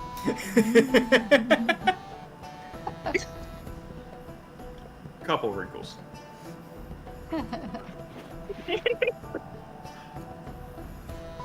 I like this plan. Briar Glen, we can definitely turn into either a winery or hard. How about winery and hard liquor? I was about to say you could make the hard liquor part for like the short term, and then while you're waiting for the There's no such thing as short-term hard liquor. I am sorry. Okay. using like hops and barley to make more and more alcohol while waiting for the vines and other fruits to grow properly, and make those distilleries needed to make those things. And then once the vines, once the grapes and all that kind of stuff starts properly growing, and they can start making that more and more and more, then they can start making more of those and that kind of stuff. So Should only take a few, like 2-3 years before grapevine is matured. That, and you can help the environment by taking apart some of these ramshackle homes that are sort of like just wooden structures nobody's using, and repurpose them and recycle them into a distillery. Lyrian definitely there's tells one you guys that to we know talk to the that's mayor about dilapidated. this. Lyrium says what? Talk Larry- to the mayor about Yeah. getting a spot of land. Let's gather. Wouldn't be a bad idea. Well, she was saying suggest the idea to the mayor, because again, you guys can't get land from the nobility. The nobility would just be telling you, like, hey, if like you could do this, but you'll have to do these taxes and all that kind of stuff. Ew. God, an entire country that's on renting culture. That's awful. God, I want to go home now. that was most medieval monarchs. So. Back then, the only people who owned land were knights, nobility, and royalty. Peasants didn't own land. Let's go back to town. Well, we're You are in town, yeah. There was something in land called the Commons. Oh, we're in town right now? yeah. The craters are. The craters are literally right beside the town, so yeah. See, there's wrinkles working. There's the wrinkles putting 2 and 2 together. Stop.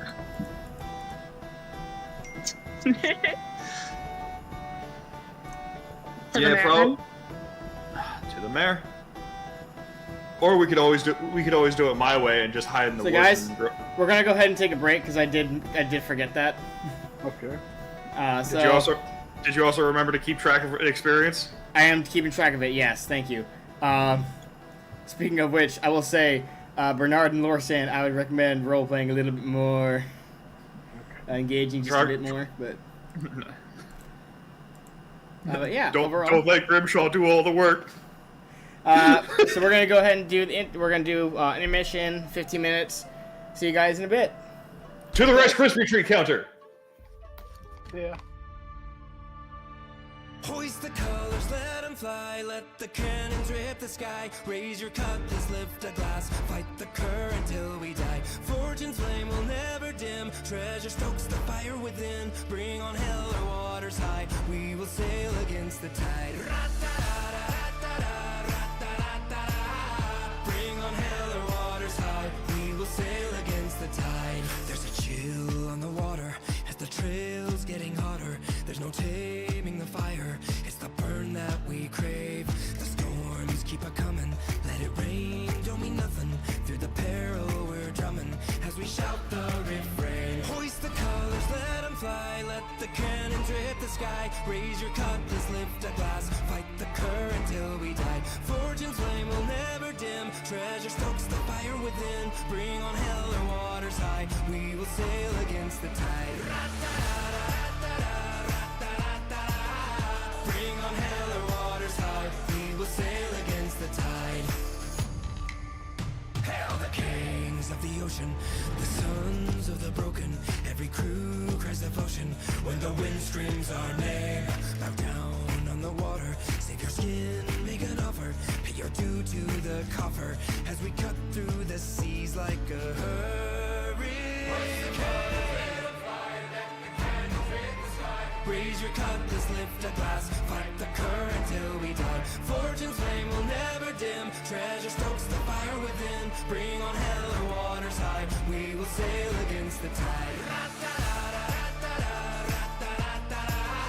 Bring on hell or waters high. We will sail against the tide.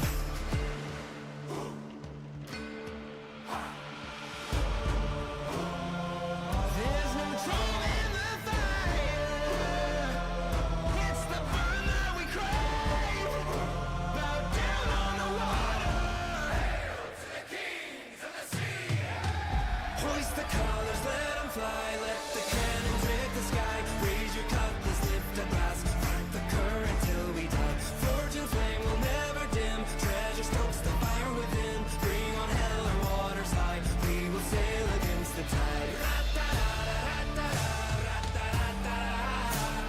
on hell or water's hard, we will sail against the tide. Bring on hell or water's hard, we will sail against the tide.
Old friend, we seem surrounded as decay is closing in, and the kiss of deadly silence has been placed upon my skin. For the code we're bound to follow, you have led my last crusade. Now we're swallowed by the city as it fades. I will shield you from the darkness when the walls around us quake. I will hold back all the monsters until my bones begin to break.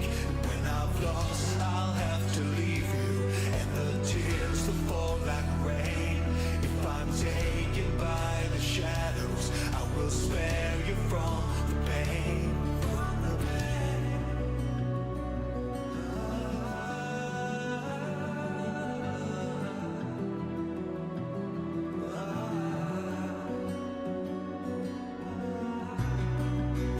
Requiem for sunlight, hide away now from the dark. To me the anger deep is calling, tearing me apart. Somehow the whispers do command me when the abyss has taken hold. Now carry on in glory when I grow cold. I will shield you from the darkness when the walls around us quake. I will hold back all the monsters until my bones begin to break. When I've lost, I'll have to leave you, and the tears will fall like rain.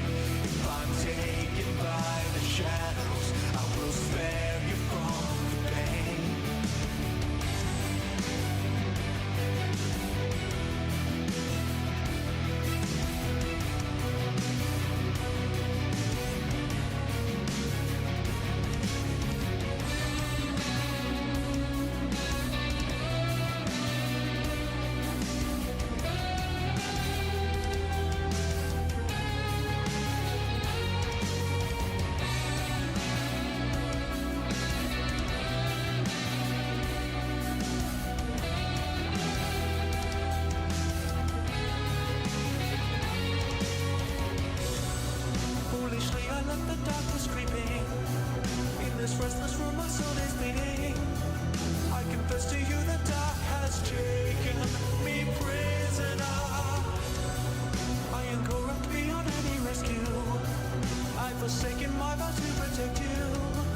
Oh, when these horrors face the father of the sinister.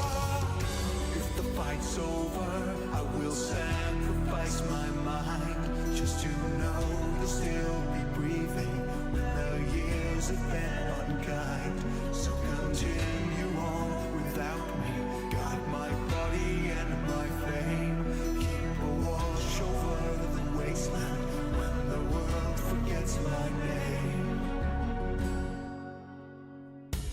I will shield you from the darkness when the walls around us sway. I will hold back all the monsters until my bones begin to break. When I've lost, I'll have to leave you, and the tears that fall like rain. If I'm taken by the shadows, I will spare you from the pain.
the Billy.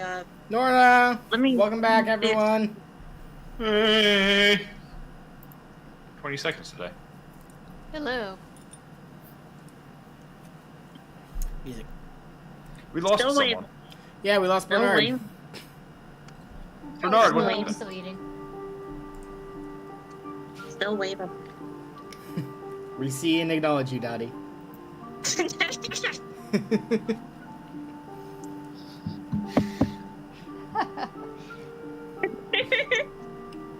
Don't worry, I'm just a muppet.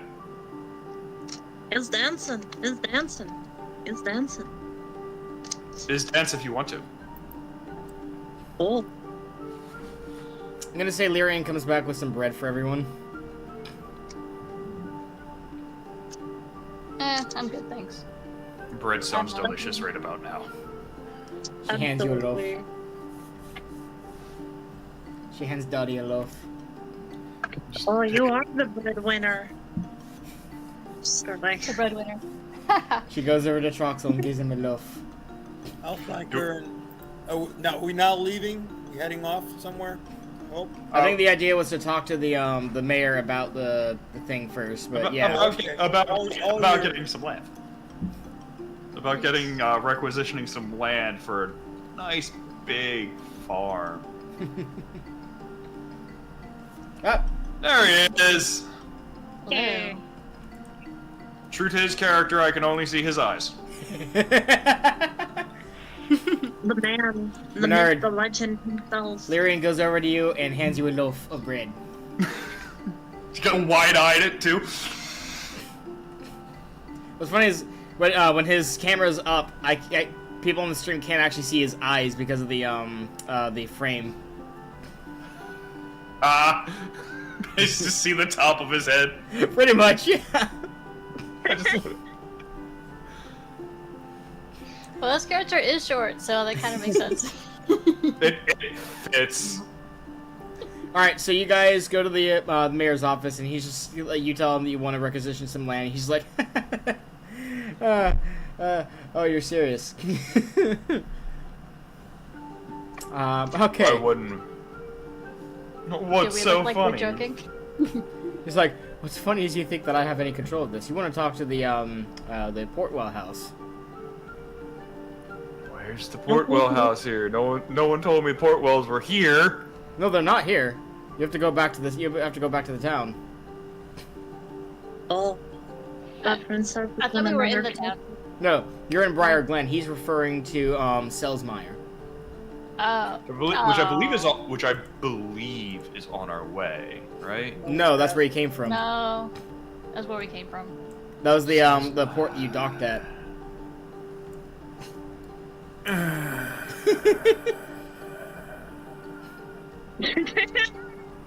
He's kind of like, you know, you could send a letter, right?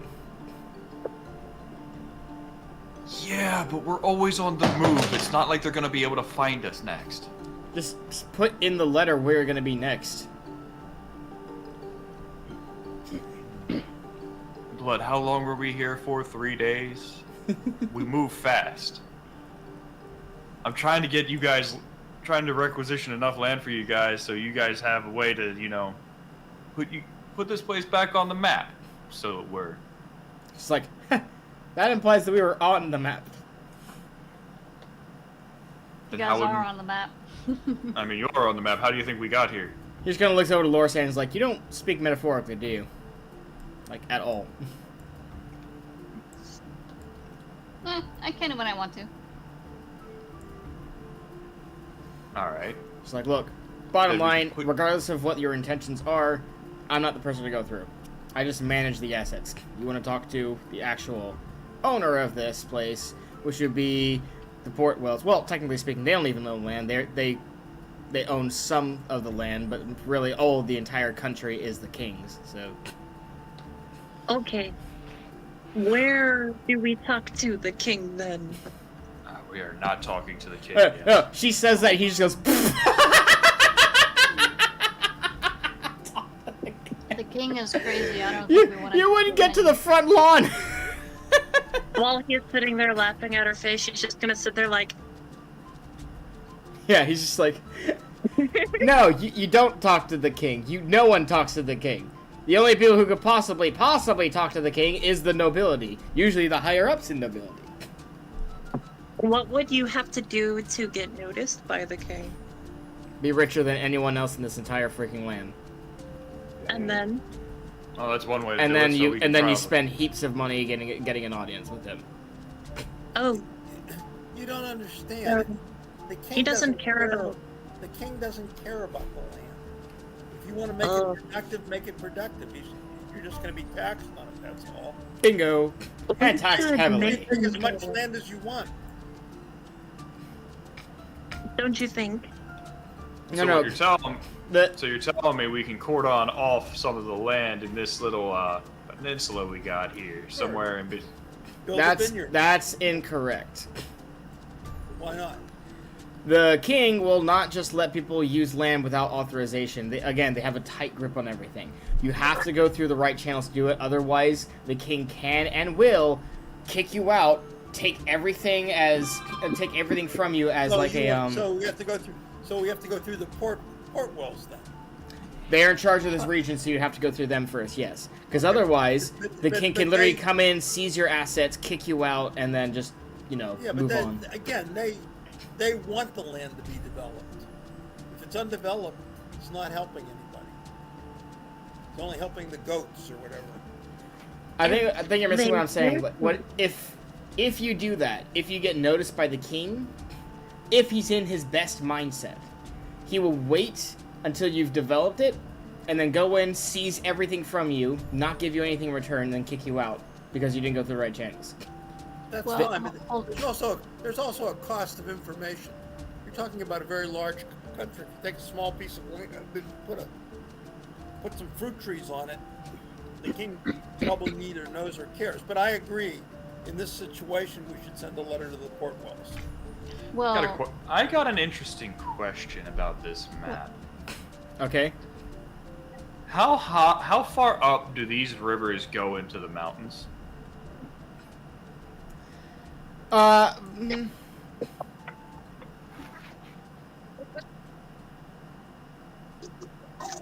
a good question. I don't really have an answer immediately, if I'm being honest. Because it's easier to hide a vineyard in the mountains. Hide a farm in the mountains. Send the product down to Briar Glen in barrels. Mayor's just you're not seriously suggesting this in front of me, are you? Have you heard anything yet? He's like, I'm hearing a plot scheming. so hold on. So Truxel is a noble, right? Correct. So what you could do is we could create a document that says, hey, like your house claims this piece of land for your family name. No, That's not how that works. This is not. No, This is it doesn't not work my. that way? This is the port wells land. Yeah, It's he's not- a it's not Candle. the Candle land. But If you want to come into the Candle land and But wait, we do this, I will assure you that my family will not only put its blessing on it, but they'll support you in some ways. Maybe you'll need a road or something. But for your winery, for your winery. We're not into electrification yet, but hey. I don't think Hey. there's much more negotiating we can get done here with him. No, not with this guy. We'd have to either go to Selsmeyer or send a letter, but He's like, again, no offense, I'm just letting you know, I'm not the right person to talk about this stuff. yeah, you're Thank you absolutely for right. Thank you for understanding. Also, stop listening to my thoughts. And again, the other point is that you're going to need additional people for this. Yes, we are. This is not a small venture. So But do you that's have why enough we people get. you have enough people in the town that want to get involved in this, and how are you going to finance them through the early development? Let's cross that bridge when we come to did this in it. the Candle land. I mean, like that's what I said. My family would support that because we want the land developed. But again, it's opportunity cost. If you're taking farmers away from growing wheat to growing wine, that's certainly a value added. I think this is a one step at a time situation. Yes. Most of this town's out of work right now anyway. You got to remember that this town's just getting back on its feet. If we pitch the idea that we can turn this into a relatively good wine area, or just in general turning it into a town that generates alcohol, both wine, beer, whiskey, whatever they want to drink, whatever they want to make, that can help. I would suggest that before you send your letter, that you talk to your clerics and ensure that you're going to get a bountiful harvest spell or something like that to help with the land. No, that's just money. That you make a donation to a church and you'll get that no matter what. That was not my understanding from what Dottie was saying. If one of us was able to talk with the church and convince them that this was a charitable act that could benefit the land and the people about it and help strengthen the religion, then yes, I'm sure that they would be more than happy to assist. There we go. Well, since So- Dottie, you already have connections to the other churches, so I think that would be your job. Wait a minute, Dottie has connection to the church? That's the first I'm hearing about it. She's a paladin. Of course she has connections to the church. I don't know that. Grimshaw doesn't know she's a paladin. Yeah, she hasn't Everybody knows explicitly made it We don't know clear. she's a paladin? You don't know either. Well, She hasn't. well, I She mean- hasn't. Okay, she has not been broadcasting it. She's been keeping it on the down low. So unless you have seen a clear sign that she is a paladin, you wouldn't know that she is a paladin. Does she have a But- god's holy symbol on her shield? That doesn't mean she's a paladin. That could mean she's a cleric. So, But she has That- expressed And that she has connections to other churches and lands that she has already visited. That could just be a knight that could just be a knight who's walking around and be like, yeah, I've seen a bunch of clerics do massive good for the area. Well, Again, Yeah, but- warlocks but see that too.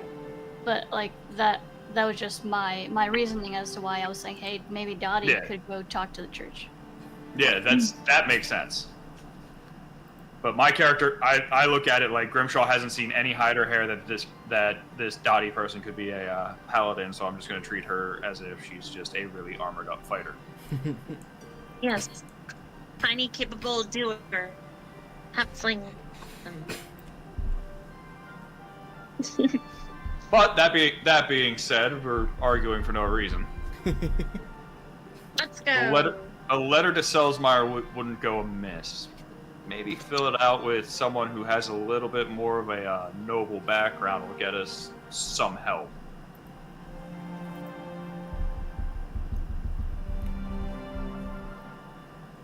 But aside from that,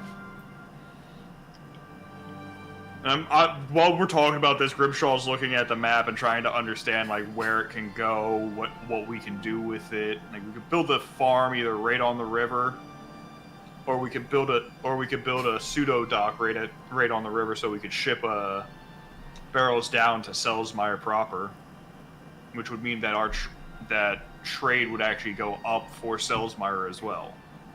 Also, maybe fishing. They're next to two rivers. We're next to two rivers, yeah, but that goes with sending the things down. Fishing would still be a Selsmeyer thing. We don't really need to do that. Fishing would literally just be people. I have a solution to our problem. One of them. But it's not a right now thing that we should talk about. Okay. We'll hold off on that. But who's gonna write the letter? My penmanship ain't great with my hands. I'll write the letter, that'll help.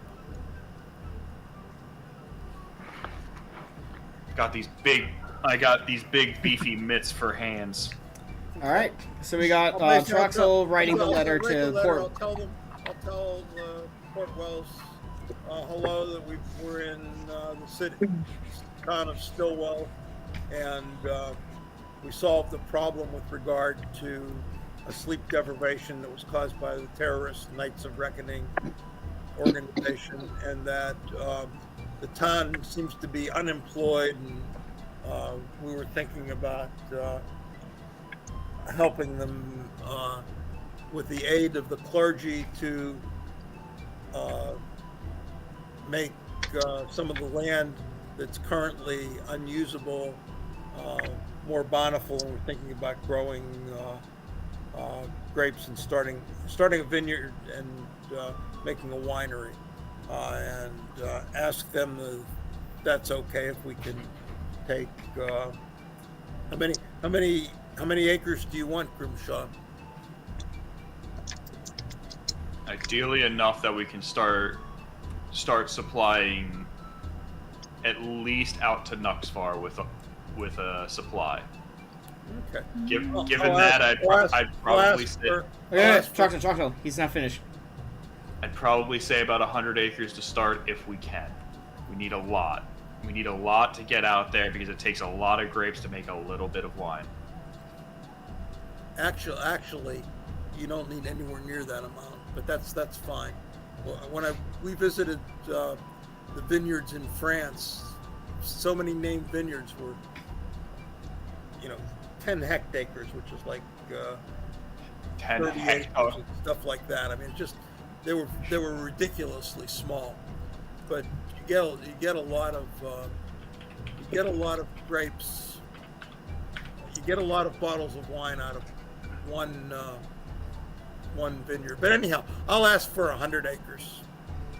Because you can always say we can give you 30. Yeah, negotiate That's- down from there. They know.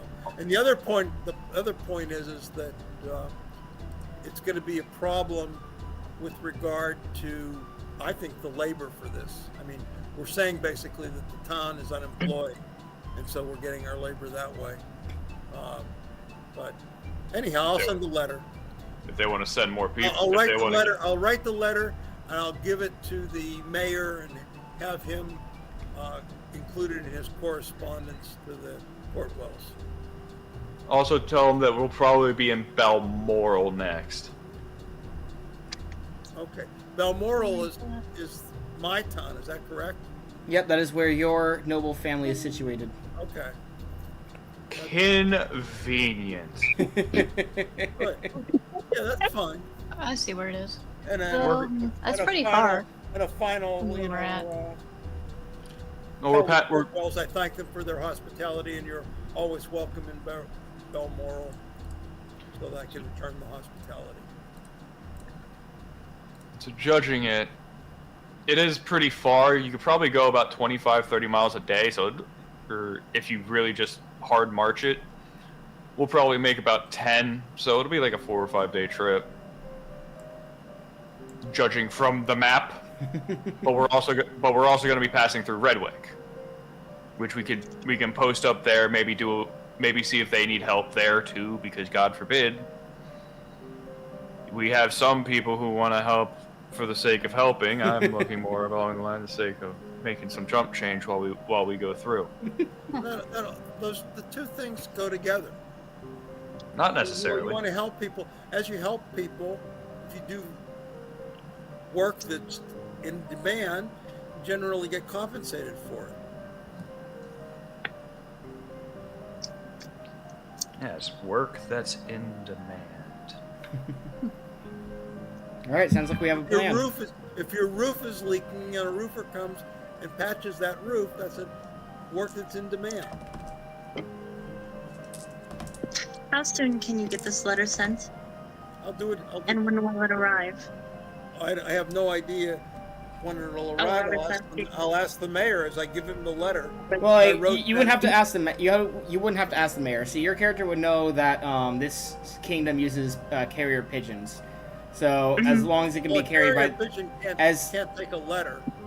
Can it? I'm trying to ask because I want to know how soon the letter will arrive and how soon, based off of that, they can expect to write and send a letter to where we're going, so that way, yeah. Yeah. But yeah, Troxel, That's exactly how. That's what a carrier pigeon is. You strap a letter to their leg, and they fly off. They go to another cage. They take off the letter. They read it. That's how they work. That was their main purpose. Okay, well then when can you send your carrier pigeon off? I'll ask the mayor. It's just like, as long as you have the letter, it can be sent off immediately. Like. Okay, so we'll send it off this afternoon. And the letter is written. Okay. So let's get out of here and start moving.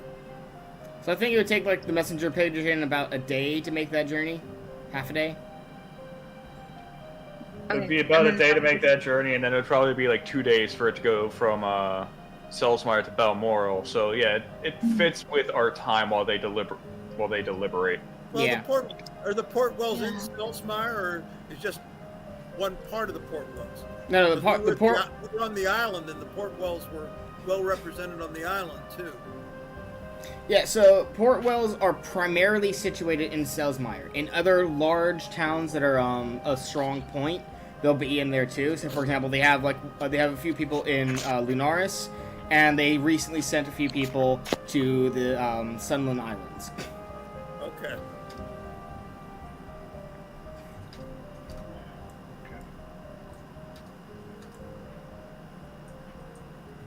So now what? Now, we go find Cieldre. We get out of Dodge. Yeah, I guess we head to Balmoral. Okay. We'll start heading towards Balmoral. I'll ask.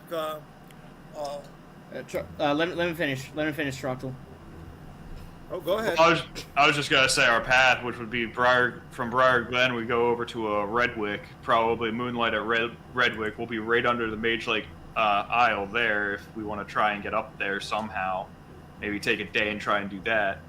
Yeah. Then from there to Darkwell, and then Darkwell to Balmoral. Yeah. Just It's follow like such a the river all the way perfect around. I'll ask Lyrium if she'd like to join us and travel with us. Lyrian just kind of like nods. She goes, "Yeah, I'd like to join you guys." Okay. Great. Such a little cinnamon roll. She kind of like hoists her bag on her. Okay.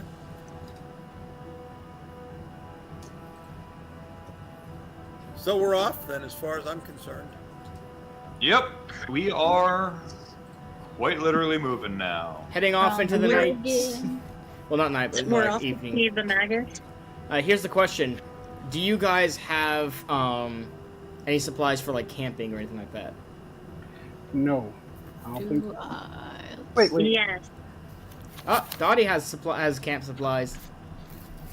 yes. I do. Grimshaw sleeps on the stones like a stone, so. I do not. I got Yeah. bedroll. I have a tinderbox. We're starting a fire.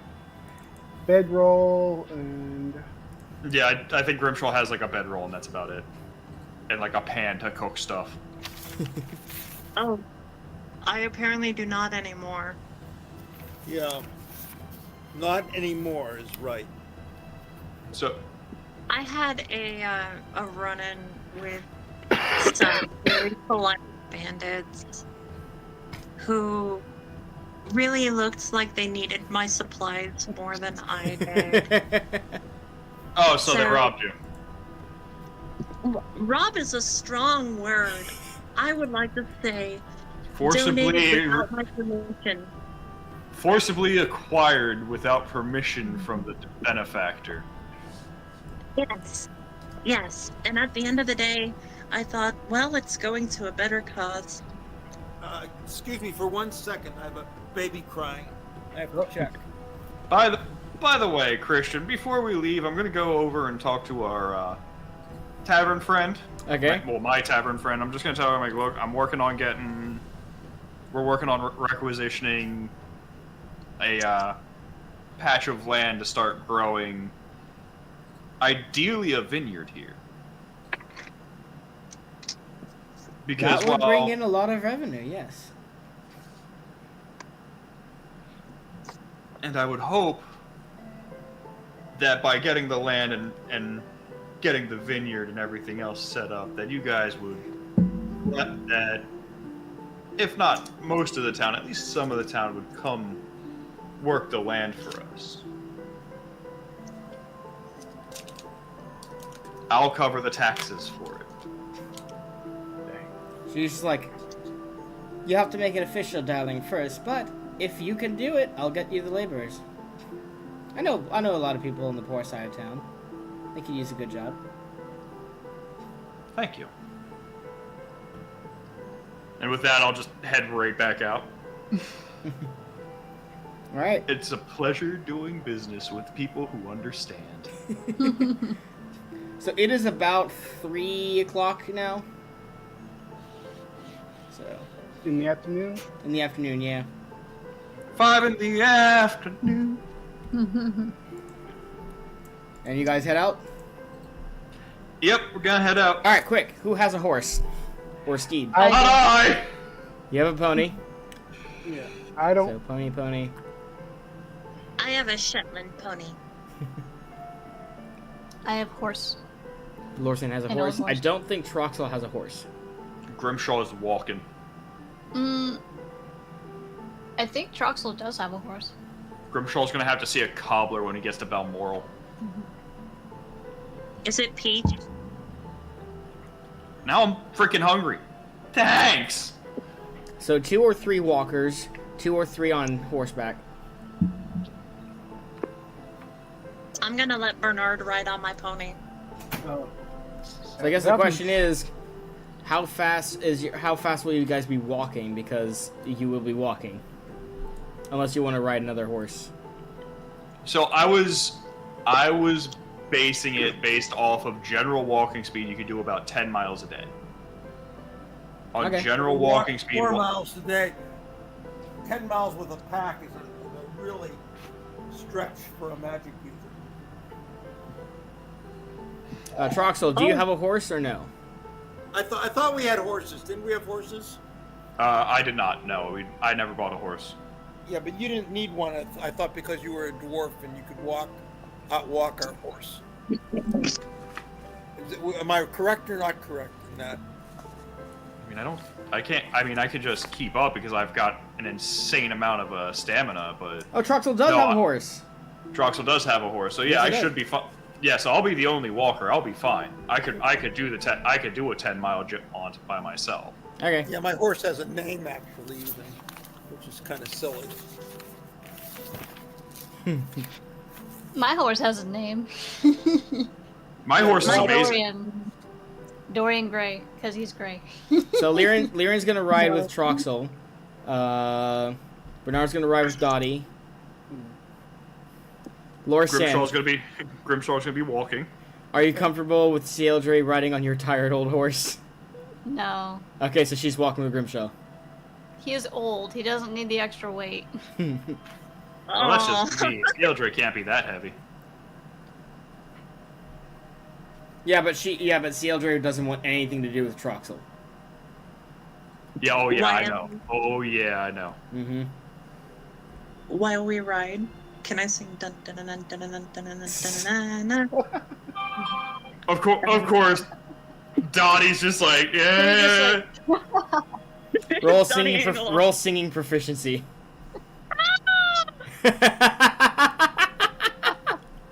Not true, 20. I'm gonna inspire. Not one. That'd be a good thing in this. That'd be a good thing in this point. What she do is I rolling- roll on? D20 or D100, and you're looking for a low roll. Low roll. Yeah, that's proficiency. no. So On a D20? A low roll? D20 Or or D100 D100, roll. whichever you prefer. Your chance of success. Will stay the same. I got a 2. Or 20. Ooh. 20 on a what? On a 100. Oh, that's good. Okay, so yeah, you succeed. So Yay! I successfully dun dun dun dun dun dun dun dun dun. she actually inspires the group a little bit and gets you like a little bit anticipating like we're going onto the road. Fantastic. Lyrian's kind of like bobbing her head to the tune. Finally, we're getting out of this town. Fresh smile on her face. It's about time. Yeah, right. It felt like weeks or months that you guys have been in this town. Yeah. But it's good overall. We are out. And we are moving. Yes, indeed. Now let's do encounters. Okay. Oh yay! Yeah, we always do encounters. Like deer.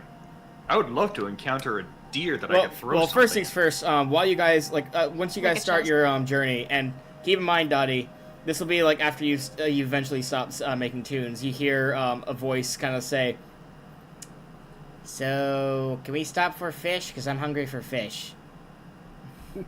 Fish? Fish. Actually, fish would probably be a really good one. Let's go get fish. Specifically, brook trout fish. Eh. Does anybody have a fishing pole? No. I think Grimshaw did at one point. No, I did, but I think the bandits on the Sunspire Islands or whatever. And you they're never called, replaced it. So much random stuff. they took some of the weirdest things. Yeah, like a cloak. But I did replace my cloak. Well, don't forget, they were focused on survival, not let's get rich quick. Yeah, well. So anything they could use for survival is what they focused on. At that point, it's like, what use is money if no one in the legal areas will, spend like buy our money kind of thing. No, let's make sure we stop by a nice little brook. When it comes time to bed down, I'm sure we can sharpen a few sticks and go spear fishing. All right. All I hear is swimming. Don't scare away the fish, Dottie. Please don't scare away the fish. So as you guys are traveling, you start hearing some noises a little bit farther off the road. Listening to it, you can hear essentially the cries of battle. Ooh.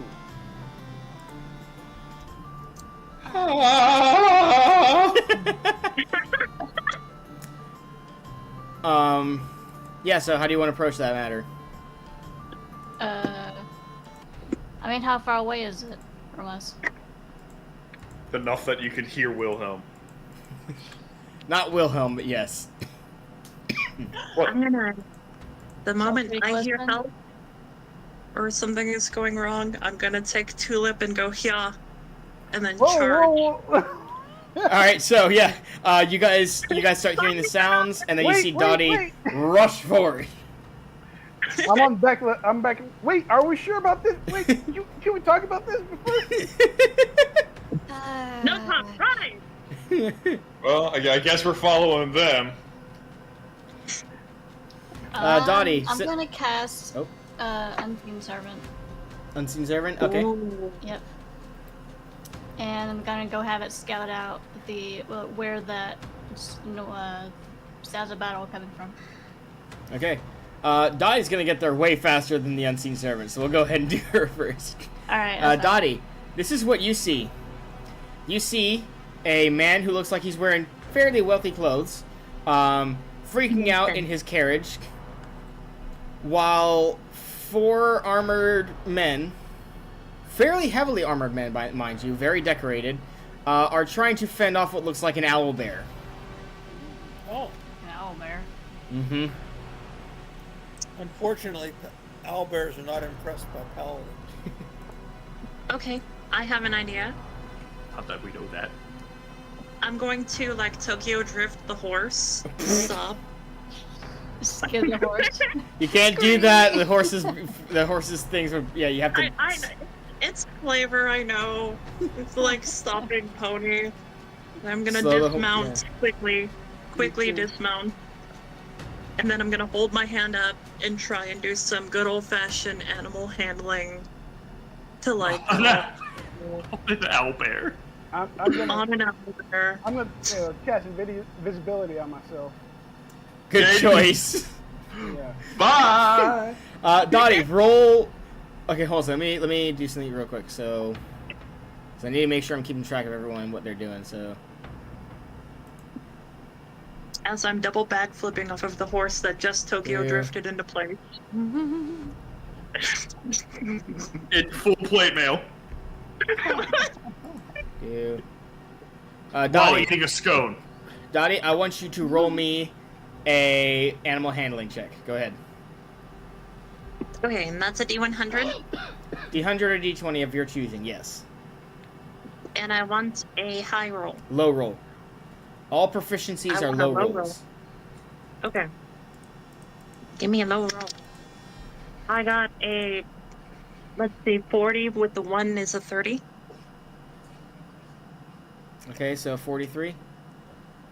And what do you need in order to succeed? Handling. 1 to 5. Okay, so that fails. Yay!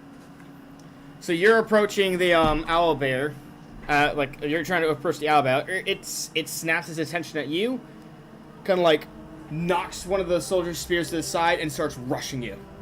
Roll initiative. Well, Harry. as soon as it starts, Have all of us arrived at the scene at this point? No, you're Just like, Dottie, okay. yeah. Unless you're Bernard. riding over as well, your unseen servant has not reached her either. I mean, I was walking over, but it's gonna take me probably like 2 or 3 turns to get over there. Probably, yeah. as soon as it starts rushing over towards Dottie, I'm gonna shoot a crossbow at it. Okay, well first roll initiative. Oh, roll initiative. And that's a D. 10. 5. 5, right? D10. Oh, D10. There's no such thing as a D5. No, yeah, you're It right. was a D6 that we were rolling, wasn't it? It used to Now be. we're rolling Since I've overhauled the system, it's a D10 now. That's fine. Awesome. I have an 8 plus whatever. All right, you guys are going first then. So, Bernard fires a crossbow bolt. Roll to hit, my friend.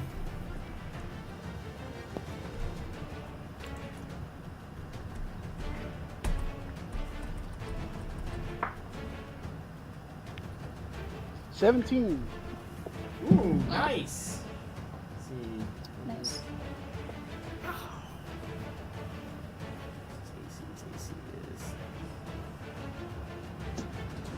Yeah, that hits. Roll damage. Okay, what am I rolling for damage for the crossbow? Actually, before I finish this, I do want to state, if you attack, your invisibility goes out. Like, you lose your invisibility by attacking. Okay. I'm good with it. I didn't hear that. What? I'm good with Good it. one. Okay. Alright, so yeah, roll damage. What's that? I do not have the weapon cards on me. That's the one thing I forgot to get. What need to do? Dun, dun. Dun, dun, dun, dun, dun, dun, dun, dun, dun, dun, dun. Dun, dun, dun, dun, dun, dun, dun, dun, dun, dun, dun. So, Weapon.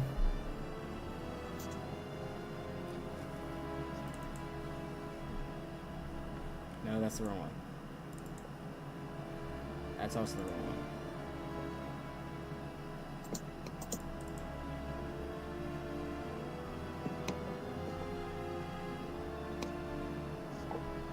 There we go.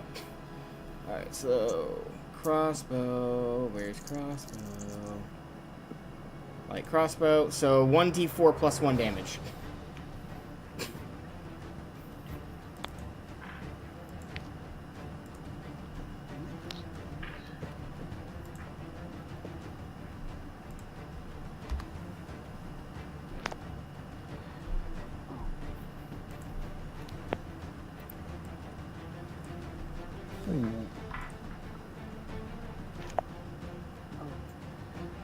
You alright, Bernard? Yeah, give me a second. He's rolling his dice. Ah, okay. I got 3. 3? Yeah. Alright. So 3 damage. It doesn't even seem to have, like, it does strike it, it just didn't seem to have noticed the hit as it continues to barrel towards Dottie. Dottie, your turn. Just a flesh wound. I'm trying to find the bastard sword really quick.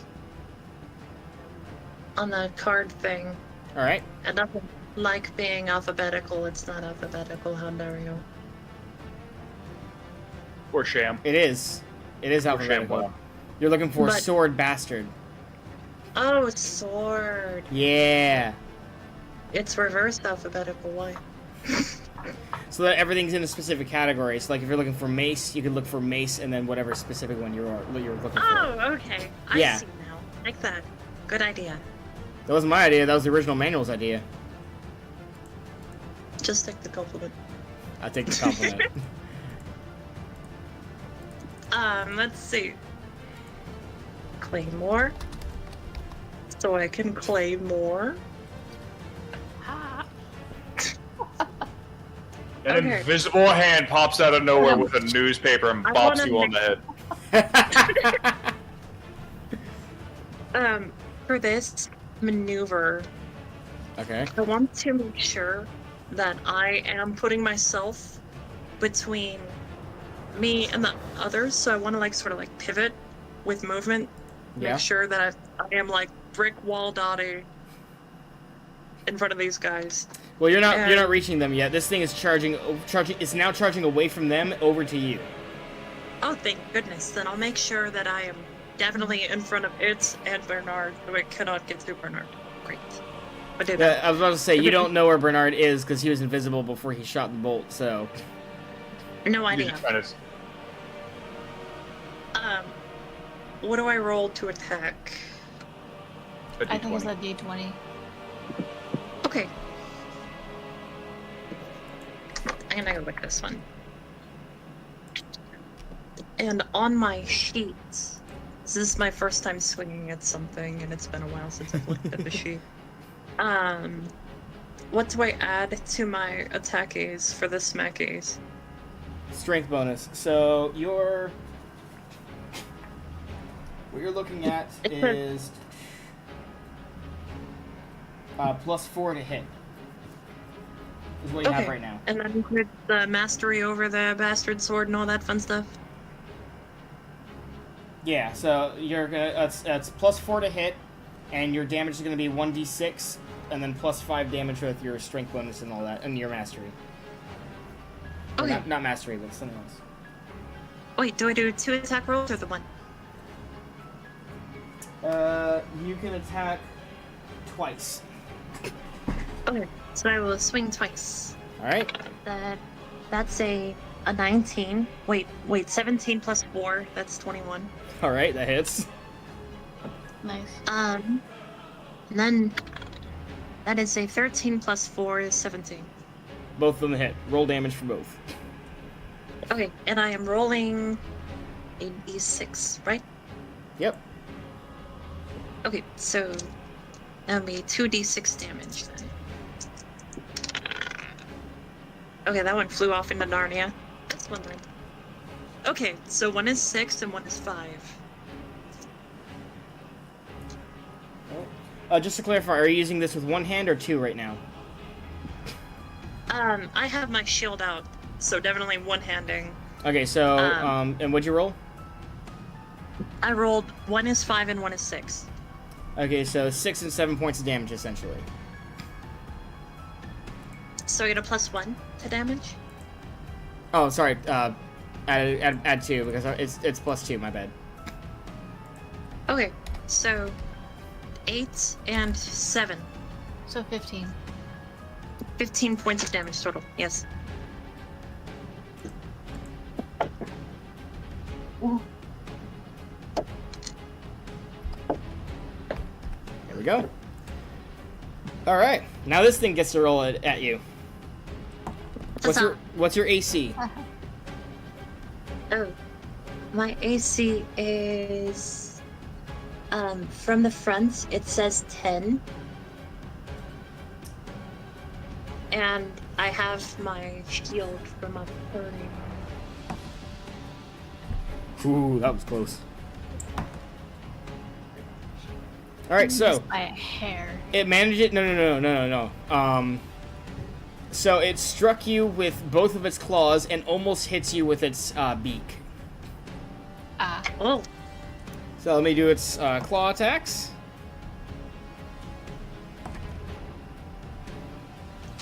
It almost nommed the daddy.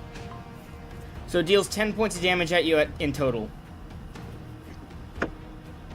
Okay. For the third one, do I get to parry? I would say no parry because you and it are attacking at the same time. And, oh no, you're a knight. You can parry and yeah. Go ahead and parry with the hold on. Okay, what do I roll for that? No. I'm trying to do the calculation. Okay. So you do parry, but it still manages to hit you both times. Okay. I have to remember this new system, the knight system, because we haven't actually used that yet in this. High taps. All right, so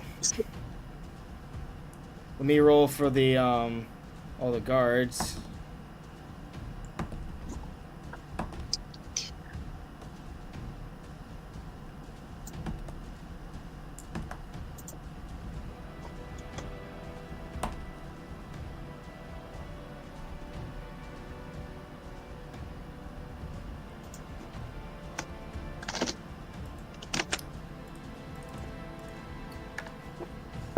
You watch as 3 spears skewer it from the back and sides.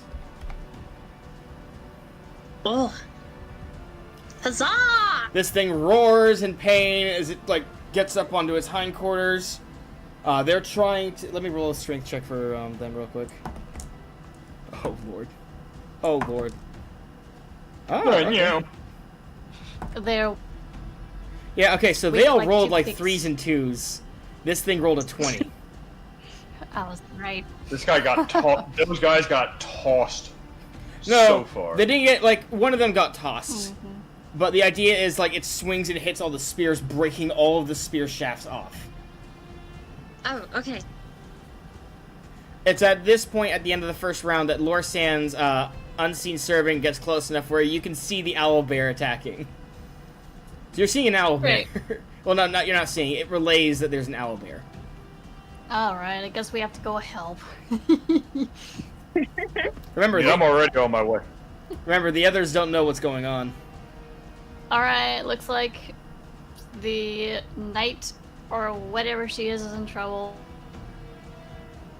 There's an owlbear attacking her.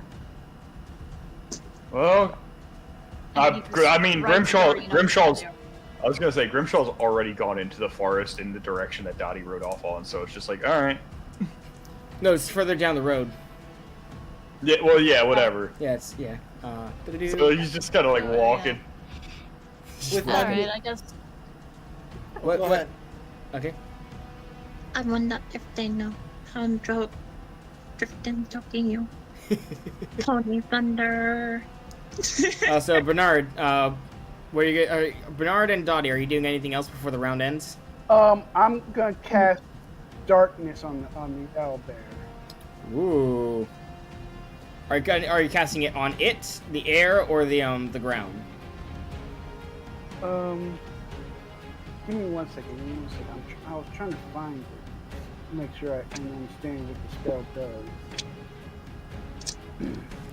1 second. Spell manual. What tier? It's a level 1 spell.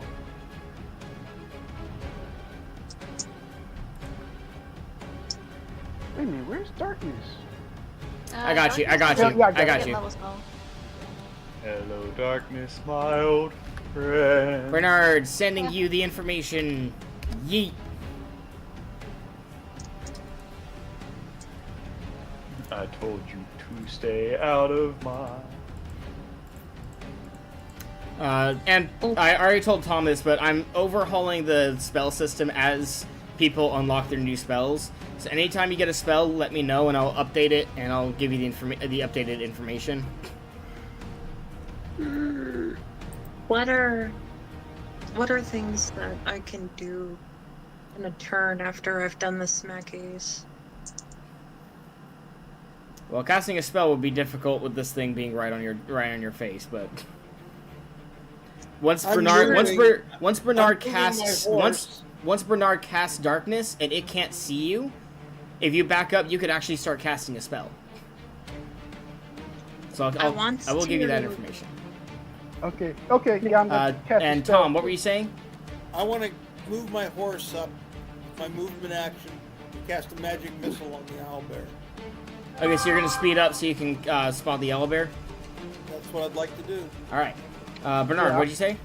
I'm casting it on the owlbear itself. Yeah. What's the Okay. range of your darkness spell? 60 feet plus 10 feet every level. Oh, easy. Then probably. All right, so. Far range. Oh no, I'm sorry. I'm looking at audible glamour. My bad. Darkness. Here we go. 120 feet. Okay. And he's honestly not even 20 feet away from this thing. So yeah, you cast darkness on it. Boom!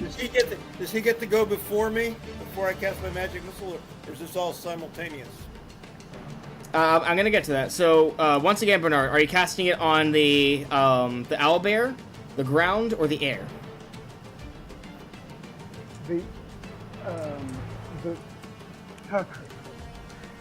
I'm casting. I was gonna cast it on the owlbear.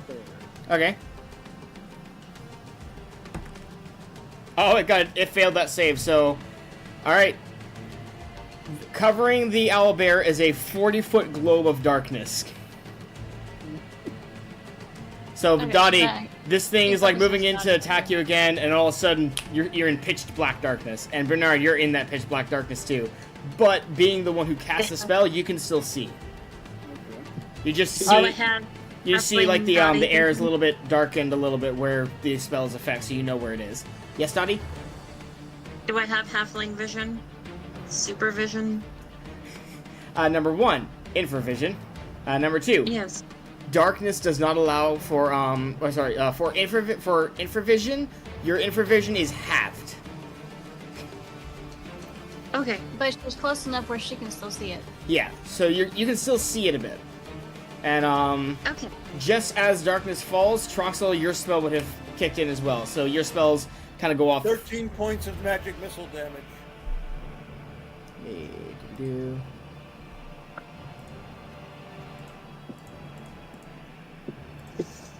Nice work, Bernard. Well, sorry. I yeah. was trying to blind it thing. Oh, it's blind as hell. And I'm very small. It does not see right now. It is in a globe of darkness, and I'm pretty sure they don't have infravision or They do anything not. like that. They do not. So that thing is grasping at straws onto where it's going to get attacked by. Thankfully, I do have infravision. So when I get there, I'll... Well, first things first, I'm gonna go ahead and say, like, you're on your way when all of a sudden everything just goes black. 40 feet is not that far. I would assume I see the globe go up. Yeah, you would definitely see the globe.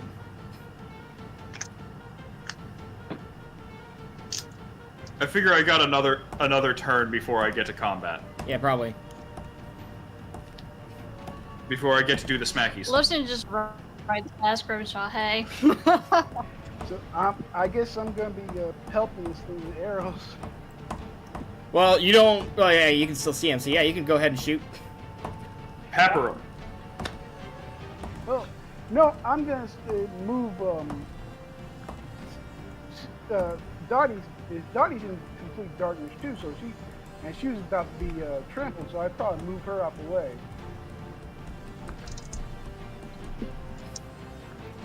Well, no, Dottie already started backing up from the owlbear once it got blinded. Okay.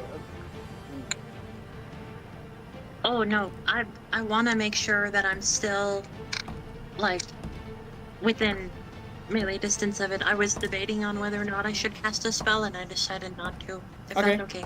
Yeah, that's fine. Question. Okay, answer. But I'll get to that when I get smacked. Okay. So Bernard, go ahead and launch an attack. Okay. Or roll to attack. 15. That hits. Roll damage.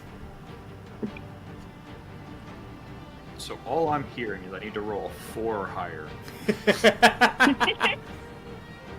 3.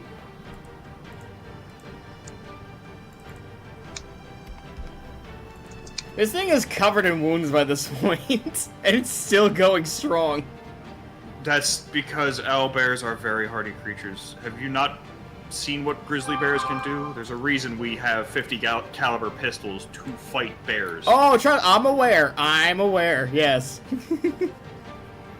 Hey, for those who have not engaged in combat yet, Pandora's asking for some fun facts about D&D. So, Fun facts about Dottie. D&D. Your turn. Go ahead. Okay, I have one question. Okay. When it pertains to getting smacked, Yes. do I get a bastard sword bonus on my AC for blocking? Is that how that works? So, for parrying, because I think you're talking about parrying. For parrying, Yeah. essentially the idea is you take your maximum bonus to hit enemies, cut that in half, and then apply that half as a penalty onto their attack. So like and if that's- they roll. And that's in addition 10, to reducing their strength bonus by 100%, so they have no strength bonus when they hit you. Okay. I will roll this smacky. Roll the smackies, as you put it. It is 13 plus my strength. That hits. Wait.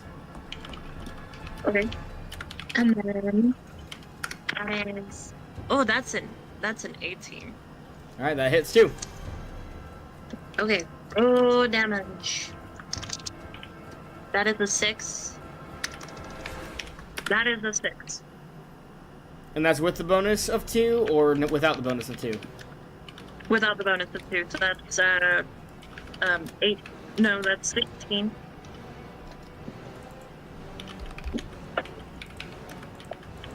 These guys are rigged as hell.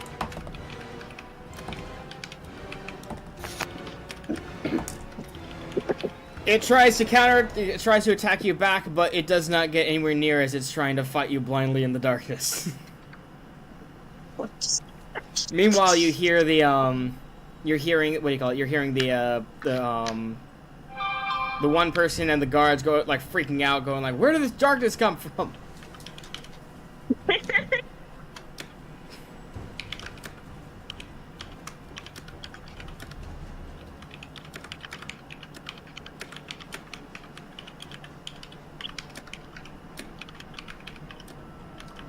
Alright, so Lorsan and Grimshaw, Lorsan, your character would be here by this point. Okay. Well, You see the massive sphere of darkness. would I be able to see the owlbear? Because he has. No, you do not see the owlbear. You'd have to go within the sphere in order to actually be able to see anything. Okay. Do I see the carriage and the No, soldiers? that's all submerged in the darkness. Well, okay, what can I see at this point? You can see a giant sphere of darkness. You know the bear is that. You know the owlbear is there, and you know the darkness is there, and you know it's somewhere in that vicinity. I guess I will dismount from Dorian and I will walk just to the edge of the darkness. That way I'm just like taking one step inside of it. Well, I'd like to point out that you notice that the darkness is kind of like shifting a little bit. Like it's like not even inches, but it is moving. It's not stationary. Okay. And I will just stay at the very edge of the darkness. And Okay. What do I see? You still don't see anything. Alright. Oh wait, no, actually, standing at actually no, you barely see at the very edge of your vision. So you do see Bernard. You see Bernard's figure aiming his crossbow. You see at the very edge of your vision the large form of the owlbear and Dottie fighting it off. But it's very fuzzy vision. Like it's not accurate vision. So you'd have a penalty to hit anything at that area.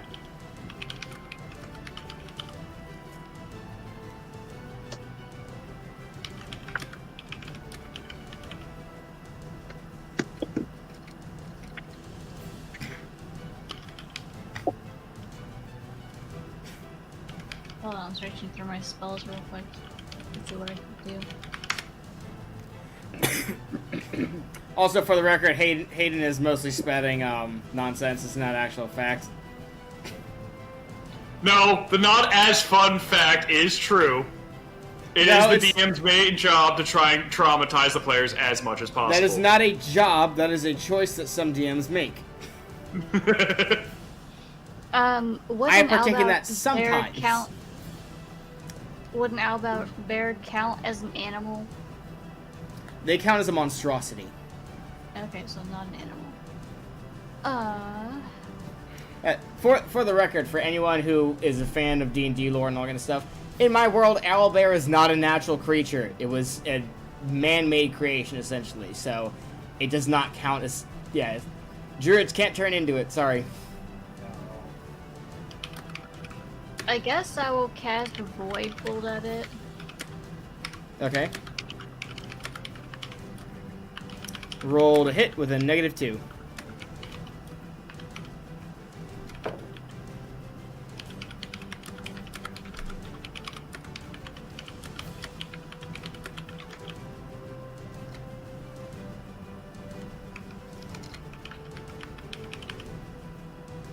I rolled a 3. So, Please. got a 1. Yeah, Please unfortunately. tell me I get jumped. No, you don't. You don't get hit. You don't get hit, Dottie. That was a soft Oh. one. No, yeah, your spell just misses barely. Sorry. Alright. Well, that's fine. Because, I don't think he would go rushing into that thing to start punching it.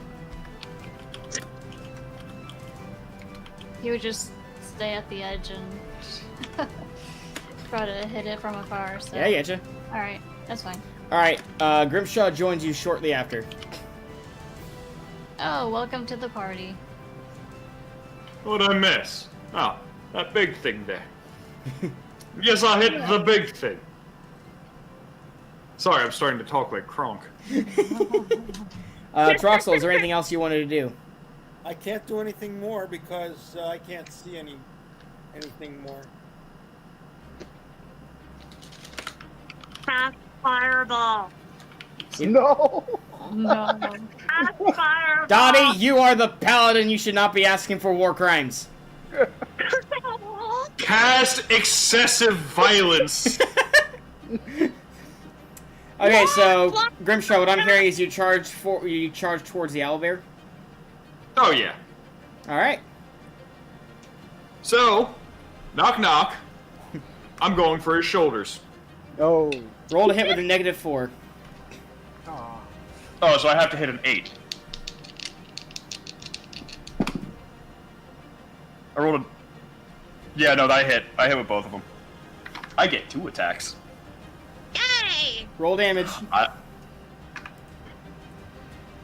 Actually, would a natural 19 be considered a crit, or is it just 20s? No, it's 20s.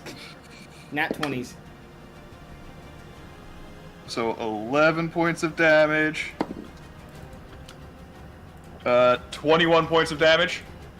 I rolled really low on those two. I am ashamed. If you're wondering, I rolled a 2 and a 1. Oh, for damage? Yeah, so I did 21 points of damage. I rolled really low. I'm sorry, guys. Oh my god! I get +9 to damage. You guys hear, like, so Dottie, you hear a crunch and see this thing start dropping down. Ooh. Oh. You guys have slain the owlbear. Just straight. Does anybody know if owlbear is good eating? It went, ooh. And I'm blinded by the light. Alrighty. Bernard, do you drop the spell or do you keep it up? Yeah. Okay. I dropped it. I dropped the spell. The 4 guards immediately look around, see you guys moving around, and they immediately they have their swords already drawn. They kind of point them at you and say, "State who you are." The guy who just killed the owlbear. Were the people saving your butt? Answer the I'll hold up my question hand properly. and say, isn't it a bit uncouth for one such as yourself in your station to aim blades at somebody who is fighting with you? If you have nothing to hide, then state your names. A thank you is in order, I think. Don't you? State your names first, and then we can exchange pleasantries. You want my name? Yes. Lorsan Edivar. Bernard. Bernard Yeah, what? Oh, okay. I got it.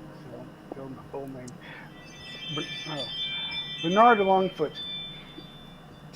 Look over at Troxel. Troxel? I think he's. Tom? You okay? Yes, I'm fine. I can't do anything because I'm still in darkness. We're way past that. The combat's over. No, I understand. I The understand. owlbear's dead. He's dead. Yeah. So they're now asking we're your not- name. Yeah, they're asking names. Oh, I'll tell them my name. Okay. So you see them kind of like pull back their swords a lot after he states his last name. And they look over at Dottie, who still has yet to answer. My name is Dadalinka Obahala Paradolphin Amademazian Navistica Alexander Riomena so much. I just slapped my hand over her mouth. Sapiranta Ambrose the Chaldeconan. Oh, Yeah. Lorsan shuts her up, but to your shock, they go like, "No, don't interrupt. Finish." Oh no.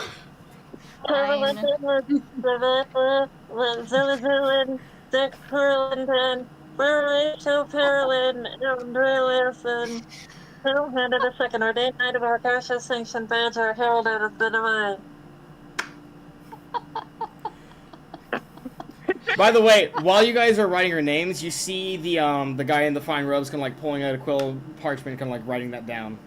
Who is the person in the fine parchment? Do I recognize any of the? Oh, you recognize his attire immediately as a tax collector. Oh, okay. That man is You better not fantastic. tax us for this. So once you guys give out all your names, they slowly sheath their weapons again. And tax collector just kind of like takes time, finishes writing it. And he actually looks over at Dottie and says, "Okay, so what was the third name again?" Like he's taking his time, making sure he gets her full name. Sir, Hey, we're gonna skip that whole process. I'm just saying that's what he's doing. we're Like it takes a we're good not it takes a citizens good. of Alverdan. It's a waste to try and write down our names so you can tax us. He's like, anyone who travels through Alverdan will be taxed.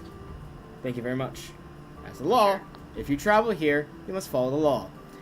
Now then, puts his parchment away and says, "Thank you very much for assisting in taking care of that foul owlbear. I'm sure that these fine men could have taken care of it, but you helped get it done so quickly and efficiently. I appreciate that." I highly doubt they could take care of it. He is really nice. I love meeting nice people. Okay, so hold on, let me mark that down real quick. Shaw is just shaking his head. Yeah. So the tax collector looks over at Lorsan and goes, "I would not expect a pig like you to understand. Now then." Hey! That's my pig. I get to call that one pig, not you. He just kind of raises an eyebrow and goes, "Quite. Anyways, thank you all thank you travelers for taking care of that." He kind of like pulls out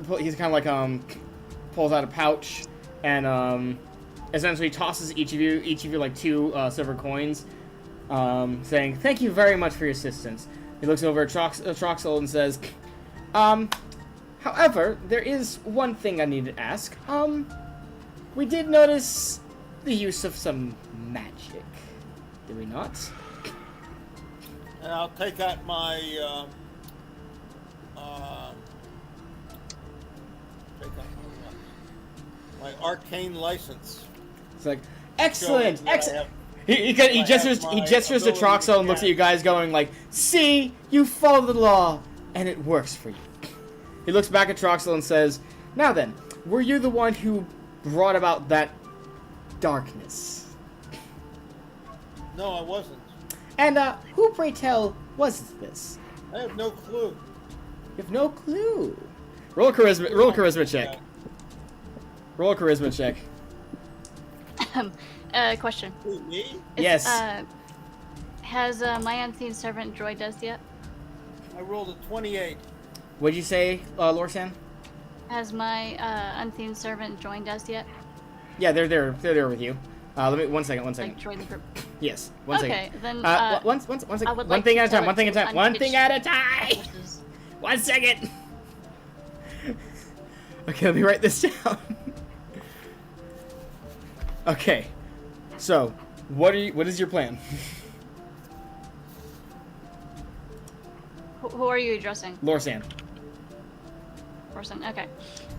So I would like to order my unseen servant to unhitch the horses to his carriage.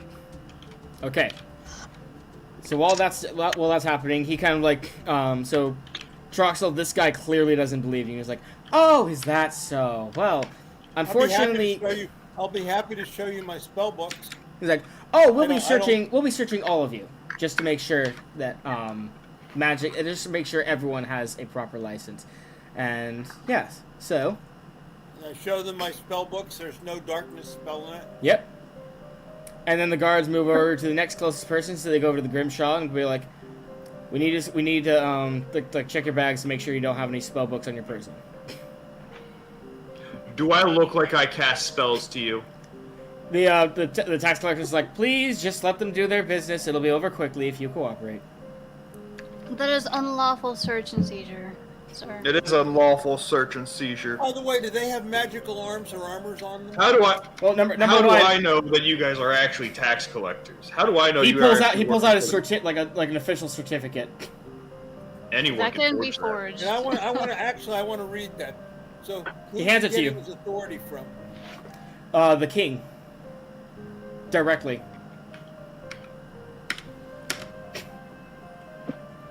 Anyone can forge a document. Okay, you're getting it, and the nobles pay their taxes. Why would you not be doing anything except going to seeing various nobles as opposed to talking to people on the road? Oh no, this isn't about. He's not taxing you guys. He's making that very clear. I'm not taxing you guys. But magic is highly illegal in various situations, so I have to make sure that no one's casting illegal magic. He looks over to Grimshaw and says, "This is not seizure unless you are carrying something illegal. If you have nothing, then we will not be seizing anything. But we saw evidence of magic. He did not cast that magic. We need to find out who casted it and make sure they have a permit." Okay, I have no. And you're looking at a dwarf. I'm looking at everyone. We do not discriminate here. Well, Lyria, of course, will take out Are you sure about her that? arcane You license. don't just Yeah, you rely- just, Hey, I can't understand anyone when you all talk at once. Fantastic. Lyria understands the problem of what's happening. She'll take out the license. Yeah, she has a license too. And I'm not aware of does darkness spell a problem when cast on an owlbear? No. It's at this point, at this stage, it's not about, hey, you cast it on Owlbear, you're in trouble. It's they're checking to make sure you have a license to cast magic at all. Lyrium not being. Lyrian doesn't have the darkness spell in her spell book. Pardon? She does not have the darkness spell in her spell book. But she has a spell book. She has a license, so she's good. But she doesn't have that dark. They're trying to find the source of the darkness spell. Oh, I had it memorized. Lyrium says, my spell book is at home. That other spell book. You don't say what Lyrian says. I say what Lyrian says. Okay, go ahead. So Grimshaw, are you gonna let them look through your pack real quick to see if you have spell books? No. You're looking at someone who's dressed like a warrior, who has literally no inclination of ever being a caster. And you're gonna be like, yeah, that guy can cast spells. You're looking at a dwarf and go, yeah, that guy trusts magic. Roll a charisma or intimidation check of your choosing. Intimidation is low numbers, right? Yes, it is.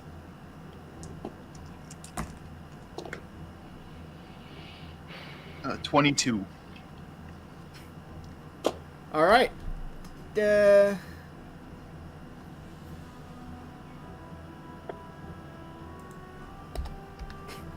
So, yeah, you've successfully kept them from prying into your personal things. They go over to Lorsan next.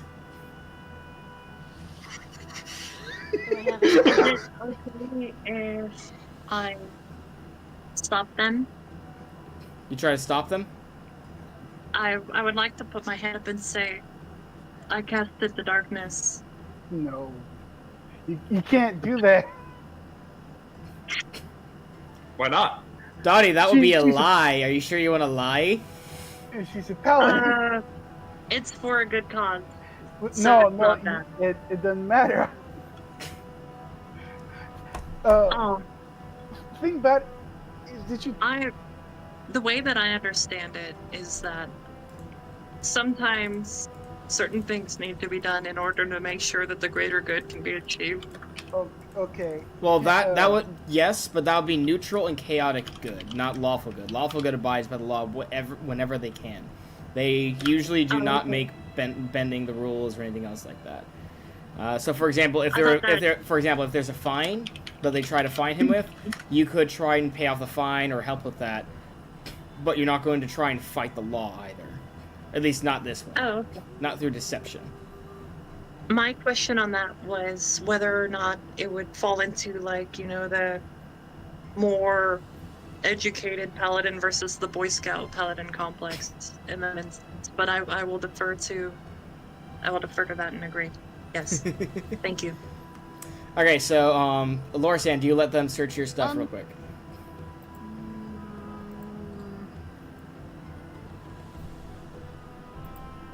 I begrudgingly let them know. Okay, they start looking through it. They kind of like pull out like a like honeyed bread, and they're like, "What the? Why do you have this in your bag? It's gonna get everything sticky." They Do you want some? No, they ignore you. It smells pretty good. So they do not find anything in there. They move on to they move over to Dottie. They find nothing. They find nothing in her pack. They do see the holy symbol, and they respect that. They move over to Bernard next. Do you let them look through your pack? Put their hands on my body. They didn't put their hands on me. Alright. This is. I let him look through my pack. You don't have to. It was me. Oh, you confess then. Okay, let us see your license. Well, I'm new to the area, so I haven't gotten a chance. So. Roll a persuasion check with a negative 25. What's Question. that? You want 100? Yep. Question? Have the horses been unhitched from the carriage yet? Yeah, they've been unhitched. That's been done. Okay. So, can I order my unseen servant to now take that piece of paper that have our names on them? That is not with the horses or the carriage. That's on the person himself. So, Yes. yeah, no, it can't do that. Why can I not do that? Because it is folded within robes. If you try to get it to do that, unseen servant does not have the skills of a thief, so it would very clearly be noticed. Tell them to smack the horse's booty so they run off. You know, that's a good idea. Bernard, do you have the dice So the or? horses run off their speed. Yeah. All right, very good. Let's try and keep up with everyone. I got 50. 50. Okay. Lorsan, do you go ahead and have your unseen siren attempt that? Yep. Okay, so go ahead and no, actually. Okay, so Bernard, they clearly don't. They're like, oh well, too bad. Unfortunately, horses scream and start running. They're like, what the? Guards, get the horses! Guards rush over to try and catch the horses. Smirking. Okay, and I am gone. No, you get back! You've not heard the end of this! Rushes over to catch up with the horses. Horses are faster than humans. While they're chasing that, we Larson can literally is just standing there smirking. Bernard, Yeah. guy's not watching the carriage. Oh. Okay, I'll move over to the carriage where while he's. Can I sneak over there? Cause I cast sound barrier on myself. You don't have to. They're away. Like you guys can just search They the are stuff. far. Yeah. But Dottie is there as well as Troxel. They're seeing you do The this. meadow. Oh my god! And I'm gonna go look at the meadow. Willful ignorance. No, this is Dottie having a. This is Dottie going squirrel brain. Yes. It is not willful ignorance. It is just she saw a meadow and she's so adored by it. Yep. So clearly we take all the gold in there.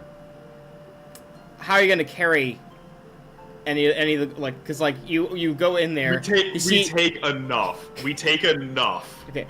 So you go in there and you see a lot of parchment, a lot of documents. You see chests of copper, chests of silver, a chest of gold. I mean, documents can be useful. They might have names on them. Let's put it this way. Don't forget that they have your names. So if you take anything, they're going to attribute anything to that. They never took Grimshaw's name. Where's I thought you gave your name. I did not. All right, they're idiots, but they still have everyone else's name. Is the point? where was that document hidden? I fail to see that being The document with their problem. names is on the tax collector's person. Yeah. Yeah. And don't forget, Grimshaw is actively seen with everyone else in this group, so they're going to easily attribute you to the group. And we do have a. Well, hold on. I'm Okay, sorry, one, Tom. missed something. Okay, They're guys, gone now? stop. Okay, you both. So if you guys hear someone else talking, make sure that you were the first person. Otherwise, just wait, because again, I cannot hear anyone if everyone's talking at once. So Dottie, you spoke first. Oh, I was saying, hypothetically, if we were planning on setting up camp, by the time they get their horses, it'll probably be dark. We do have a thief. Maybe he could, I don't know, procure such document. Okay, Troxel, you're next. I'm not exactly clear. The tax collector also ran away, Yes. taking the horses. Yes. Yes. Yeah, because everyone was Why distracted would by he the do horses that? I running mean, away. that's just silly. I don't think that we can steal the tax collector's stuff. In fact, we ought to guard it until they come back for the coach. Unless we want to burn the coach to the ground. I'm gonna take a few not calls. opposed to that. I'm- But I am against stealing it. I mean, How many take coins? Joe- And I don't understand the Okay, tax collector out in the wilds like this. he's to one of the traveling from one place to another. Yes, but he's acting like law enforcement as opposed to a tax collector, checking other documents and things like that, searching tabs. That's not a tax collector's function. They do a lot. These guys do a lot more than just going over documents and going over to collect taxes. Like he is collecting.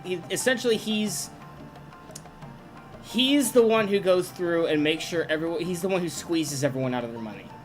You have the normal tax collectors who just come over and is like, "Hey, daily payment. Come on, give it over." And he goes over to make sure that everyone is giving every single solitary copper you owe them as well as looking for any other opportunities to tax Who's people he further. talking to? He has to only be talking to other nobles because the nobles are the ones that pay the taxes. He goes to make sure they're doing their job. He's basically but he's in transit right now. He's the one who's basically going around making sure everyone's pinched for as much copper as possible. Exactly. So, Bernard, how much do you take? Because I heard you say you take some coins. I'm gonna take about Stuff your pockets. Yep, stuff in my pockets. How yep, stuff in my pockets. How much can I fit in my pocket? Your pouches, I would say about a handful of coin.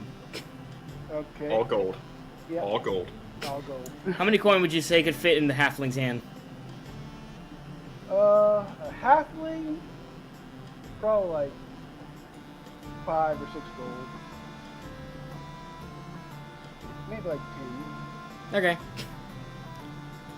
So you Still better pocket than 5 nothing. gold. Congratulations, you just stole $500.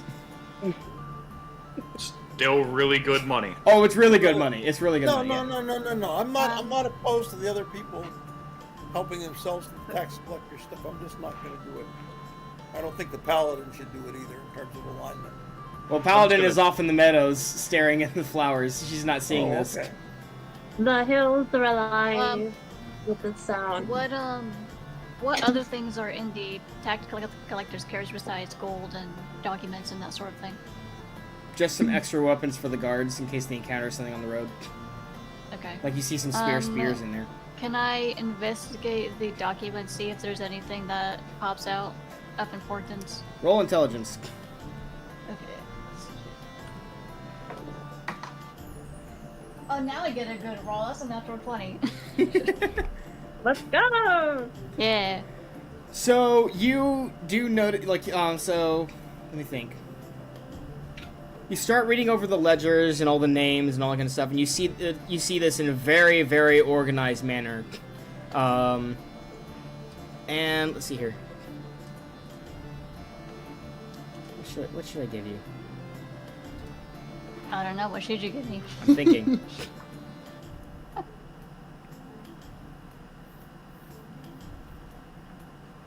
Because, like, with the nat 20, I'm going to give you something. You do see something odd. Okay. You almost missed it, and it makes, and you, like, even for you, you understand how the tax collector could have missed this. But there is a small discrepancy in regards to funding that came from the, where is it? Hold on a second, let me, the Sapard house. As well, the Sapard as well as the Portwell house. Can you spell the Sapard house? Seypard. Sapard. And then the Portwell house. Portwell. Well, considering that there's already a major discrepancy on here, I think we should rectify it by taking more gold. Grimjaw just takes Okay, like a beefy handful. It's Lorsan Is- doing this now. Oh, yeah. I'm in the carriage with him. Is the Sapard house another noble house? You don't know that, but if you talk to Troxel, he could tell you. Yes, it Okay. is. Okay. How much is the discrepancy? Lorsan looks at it and it looks like they're it looks like the amount that's short is about 1 platinum. 1 platinum. Short About. or above? Short. They failed to pay. They failed to pay enough. Sorry, not 1 platinum. It's 2 gold. My bad. 2 gold. I'm Okay. sorry, I don't understand. The Hartwell house failed to pay 2 gold, No. so they're going to be short of gold regardless. No. So, gets there? the Sapard house was 2 gold short of their full payment to the king. The Portwell house was 1 gold short. So, in other words, the Sapard house technically owes the king 2 more gold, but they hadn't given it. Okay. And how does that impact us? That's very important. Because if we go and investigate, we could see if they're running into trouble somehow or some way, or whether or not they agree with the decisions the king's making. Also, They may not be loyal to the king. yeah. I was about to say, like, basically what she's reading is they, like, however way they did it, they found a way to get around some of the rules and stay under the radar to kind of, like, keep some of the money they owed the king. Both the Portwell and Sapehart House are doing this. Interesting. Oh, they might be more receptive to Brent's plans. I would also like to take 10 gold. Okay, Yeah, so we're pretty much gonna take this entire chest of gold and then just be like, bye. okay, so do you guys understand how much a chest full of gold will weigh? It's divided though. Not taking the chest, taking the gold. Yeah, we're just. All right, so what containers are you putting them in? I just want to make sure we're keeping track of it. I have a backpack. Yeah, I got my backpack too, so I'm throwing a bunch of gold in there. Okay. So let's see here. So Take what you can, give nothing back.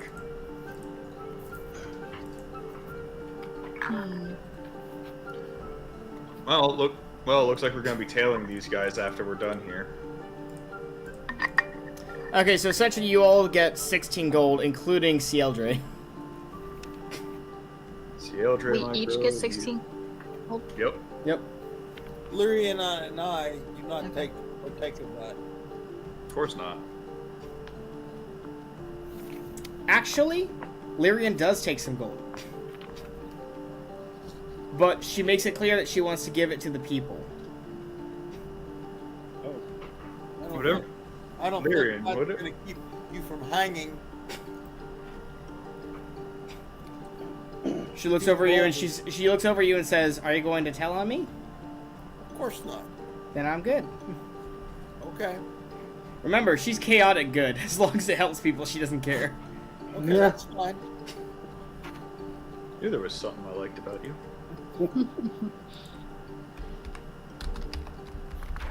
But we're gonna have to make sure that piece of parchment on that tax collector is No, called. Dottie, can you detect evil? What? Can you detect evil? I'm pretty sure. So we're when the tax collector and his people come back, can you detect evil on them? That's not how that works. Yeah. So Yeah. the only way she would be able to detect evil on a person is if they were in every essence the truest form of evil. Otherwise, it's not going to detect their evil alignment. And that is What's not the something value that a of regular knight is. The value is detecting whether or not there's demons in the area, or ghosts, or other evil creatures that are of true evil. Or Oh, demon. Or devil. People like me.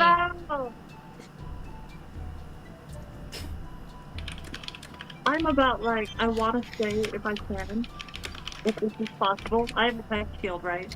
You have a what? I have a kite shield, right? Yes. Hypothetically speaking, while they're doing all of this, can I be like halfling knee deep and digging a hole? Why? Because it's Dottie. I'm trying to bury the owl bear, so I'm digging a hole. Aww.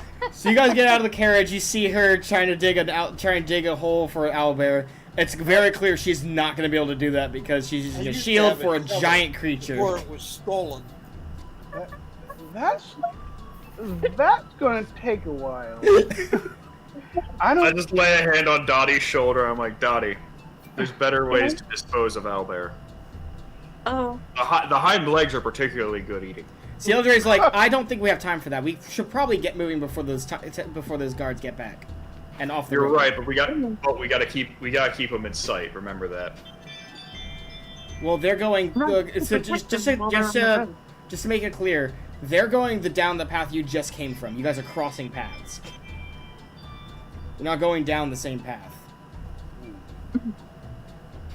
Yes, but we need that paper. Well, Okay, we can just take that paper.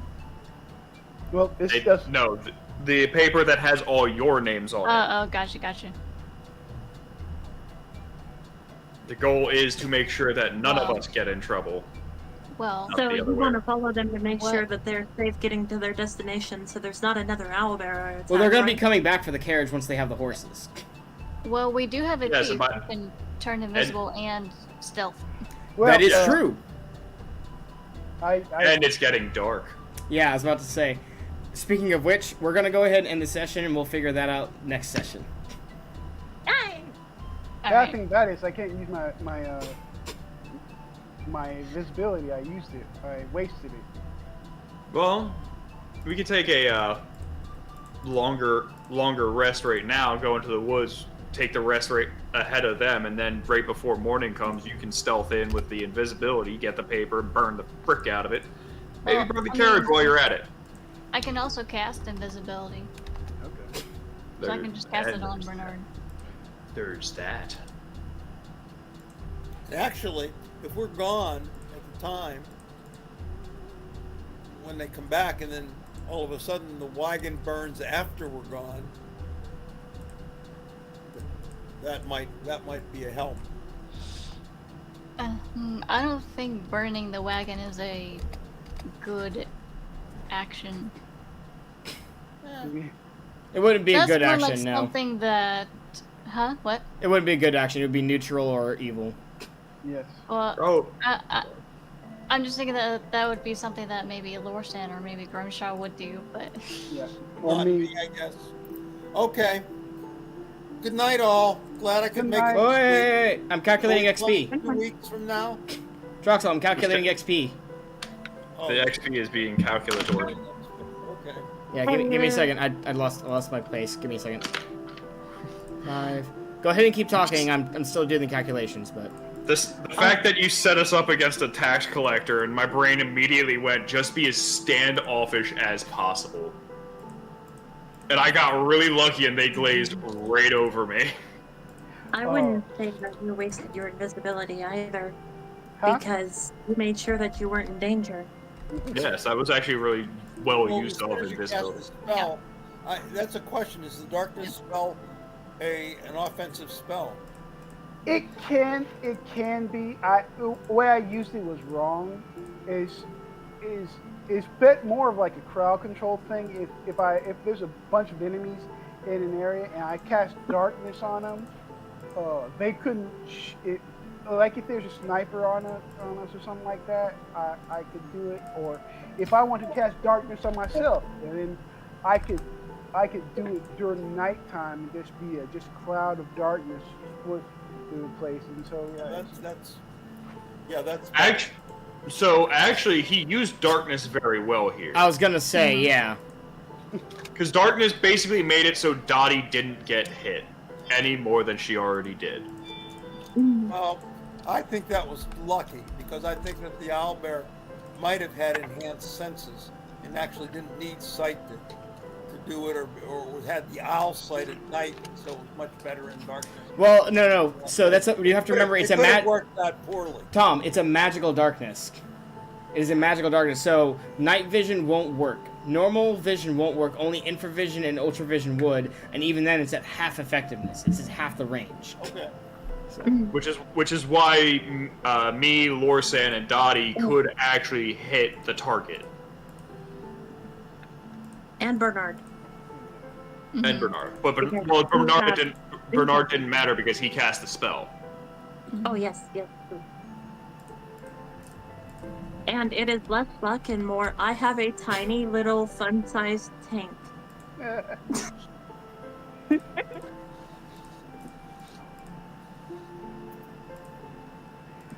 Trained in the art of getting smacked.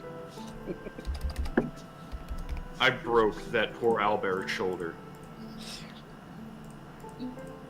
yeah. But that's what Grimshaw does. His hammer breaks things. I see you like to go for the limb attacks. Yes. That's a smart decision on his part. With how great his bonus to hit is, that is an excellent choice. The reason I go for limbs is because generally, if something has a ton of health and I take out one of its arms, I take out at least one of its attacks. No, okay. If I take out a wizard's shoulder, it can no longer use somatic components. I remember Christian. Yeah. I'm sorry. I'll leave you alone. But I was thinking, Dottie as a paladin, she had the same authority I did when I first played, right? Yeah. So you could have told them to go away. Well, no, not that high level of authority. You can't like boss around the king's like the tax collector working directly for the king. Okay. That night, I think I have jurisdiction in another country. Is that how that works? No, as paladin, you work for God, so you got jurisdiction everywhere. Yeah, you have wherever your deity commands you to go, you're following your deity. But at the same time, she's also right. She only has so much jurisdiction in another country. They show you respect and they honor you and do all that kind of stuff. But they like within the bounds of the law, basically. So like you'd be treated like a noble, like similar to how Troxel was treated. So. And plus, I'm going full Dottie Cognito right now. Dottie Cognito. Yeah. When we get to Ballamore, I'll make sure that you can get your license, your arcane license for magic. Thank you. I didn't even know that was a thing. I find it really, really amusing that I basically made 3 fully armored guards piss their pants in front of me. They're like, I don't think we should Maybe this guy. Maybe we shouldn't take on the guy who basically caved in an owlbear's shoulder. I believe that the owlbear said, ooh. Okay, so you guys ready? Yep. Let's hear it. Grimshaw, you get 846 experience points. Woohoo! Lorsan, you get 891 experience points. Troxel, you get 1,011 experience points. Bernard, you get 866 experience points. Dottie, you get 911 experience points. Yay! Good. Okay, 2 weeks from now. Hold on, let me put this up. So the next time we meet up will be on the 1st of March. Okay.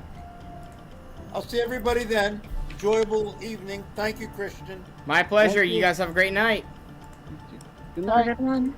Good night, all. Good night. I'm gonna go ahead and show you in the main chat what the XP tables look like on my end after a full session of that. So that's essentially what it looked like. Let me see.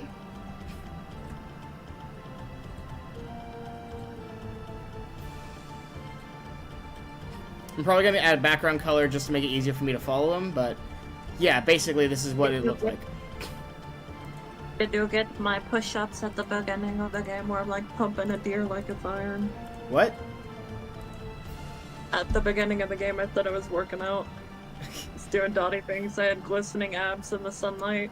I remember you saying that, but if you mention exercising, that is one of the things that your character would do to get experience points. So I was planning on having that be a part of her character prior to that being mentioned as a thing that would get XP. But like, because Paladin workout mornings, like do your thing.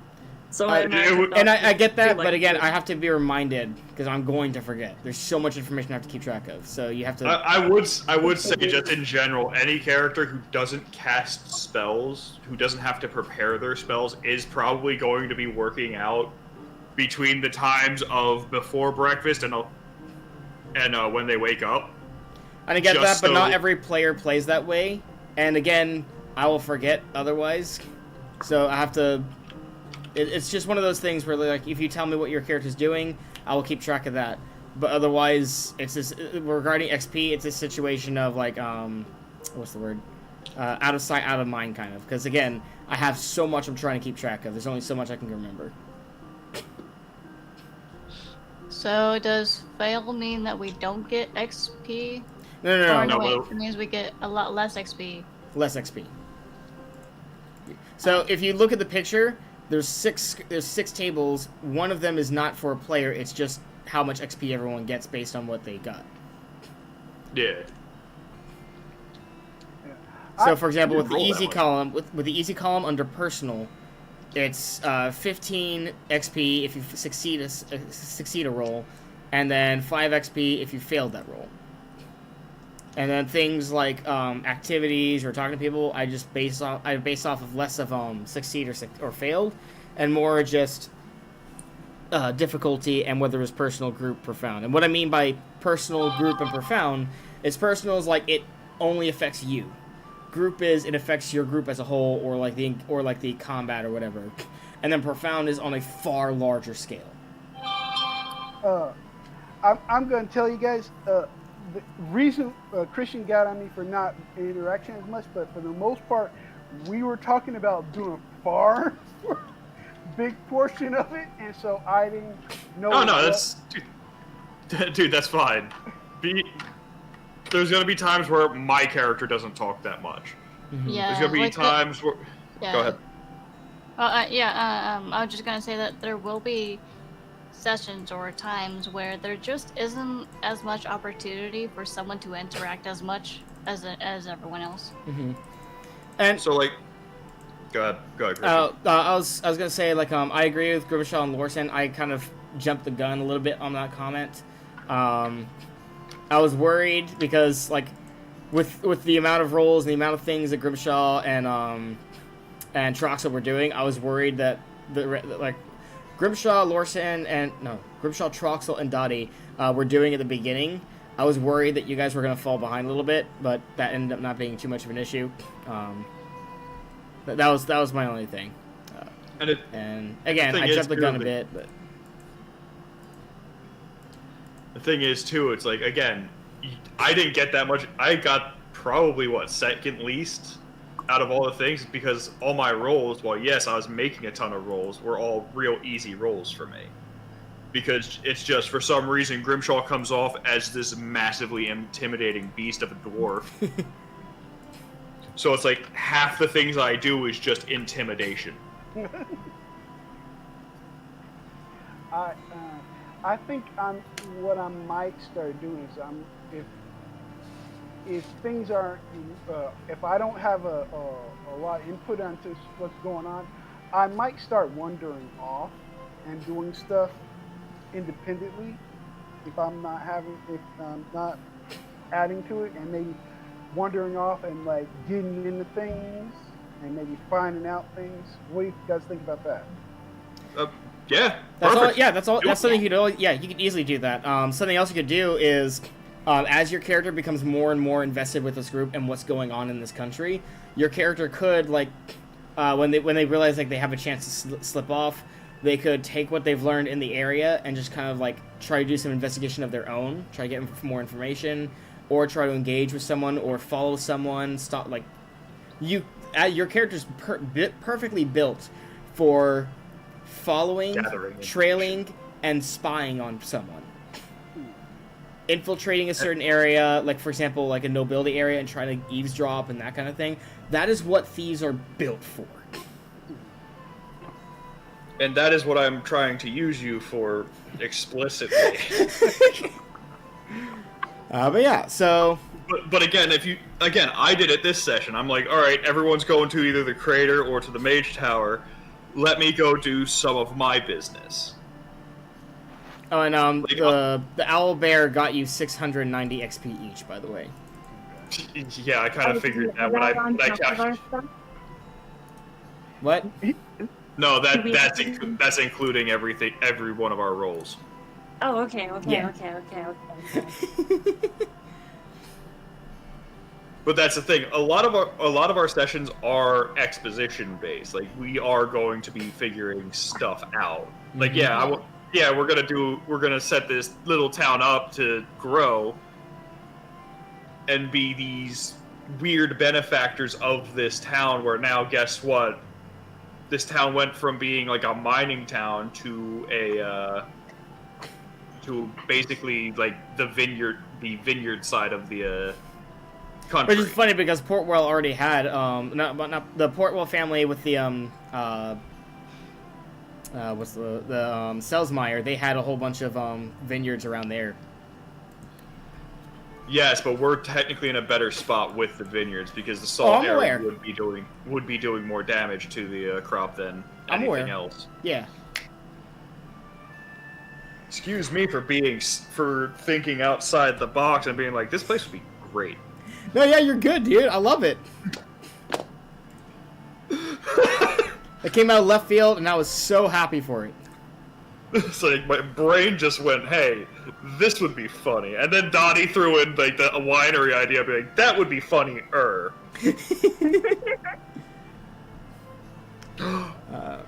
See here. So Apiaries. Yeah. Oh. We need to put apiaries around the grapevines and everything. Mm-hmm. It's really bad that, as Grimshaw, one of the heirs to the Honeystone name is immediately going back to his roots as like, mere alcohol maker. Oops, I said too much.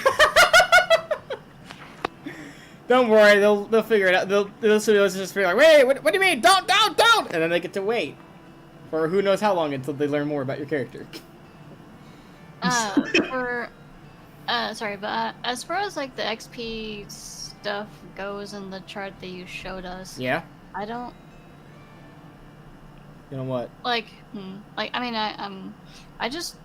don't really understand how Grimshaw has like less experience than Lorsan, because according to the chart, like Lorsan failed a lot more than Grimshaw did.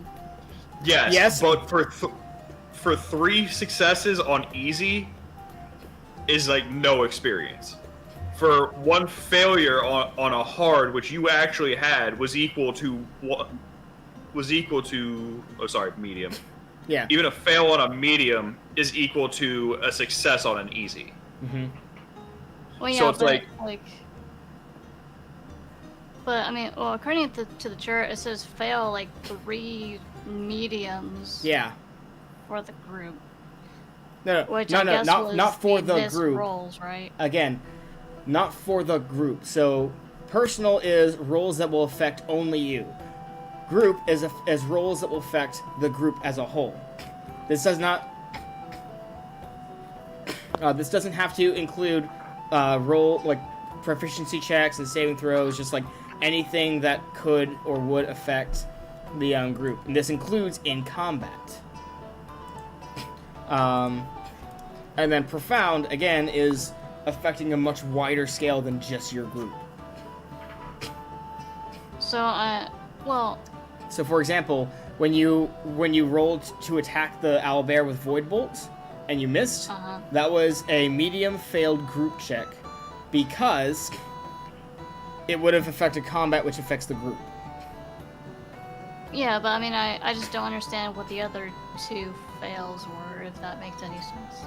I forget the exact thing. I can't keep track of like what every roll was for or anything like that. But I am keeping track of it. I am trying to be as careful as I can about this. But yeah, what I should have done was I should have got what I should probably be doing is also giving you guys XP. Oh no. I'm trying to think, because like spellcasters get XP bonuses for every spell they use up, and I put that there because you have spell slots. There's a limited number of spells you can have, whereas fighters can just attack as many like over and over and over again until they're dead or their enemy's dead. Dottie. So we can try and think of something to do for warriors, but overall, yeah, like that's basically how it went. Train indeed. Ding dong. And remember that this is the first time we use this system. It's going to take a little bit of experimenting to get to like find all the kinks. I don't know if there was any flukes that went on here, or if there's anything I missed or didn't take account for. it's gonna take a few times before we decide. So, but I am satisfied to know that you guys aren't gonna be jumping up to the next level after a single encounter anytime soon. Yeah, it's gonna take 3 or 4 encounters just to get to level 6, and then even then, it's gonna be even more to get to the next one. Which Yeah, is exactly. It's really nice knowing that, like, we're level 5. I'm not gonna be level 6 by next session. Yes. Well, don't forget, as you encounter stronger and wider and more encounters, you'll start getting a little bit more XP over time. Oh yeah, absolutely. But it's not. But the growth is gonna be a lot slower, Yeah. which is good. Damn. Okay, so these gemstone guys, like, this is the second roll I've made this session with the D100 that got me 100 on the roll. Oh Jesus. And the first one was when Bernard was trying to convince the tax collector not to like, yeah, it's okay. I didn't realize I can get one. You know, that part. Tax collector rolled a 100 for that, so there was no clearing that. Poor Bernard. All right, so. And then there was me intimidating the enemies, where it's just like, no. I feel bad now. I feel so bad that I just intimidate everything into just getting my way. Alright, so that's probably going to be all of it for today. So, thank you all for watching. We truly appreciate it. Everyone have a wonderful time until next time. Lo Pach, everyone. Hello, Pach. Quick and unseen, like the dragons of spring, for we all know debts and bow to no king. Every war has its cost and we paid, won by the bond of the body we made.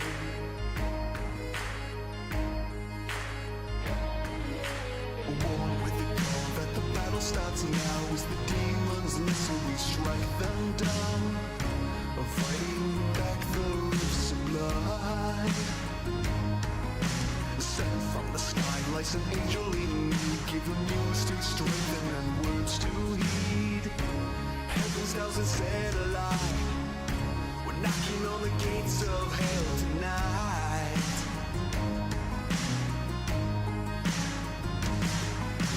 Broken swords and dragons' bones, scattered all the way back home, beating to the sound of flashing steel. In the road hills now, shut the tales and legends talk, strengthened by the hymns of old, weathered out this fighting from his throne, so we sing our traveler's song.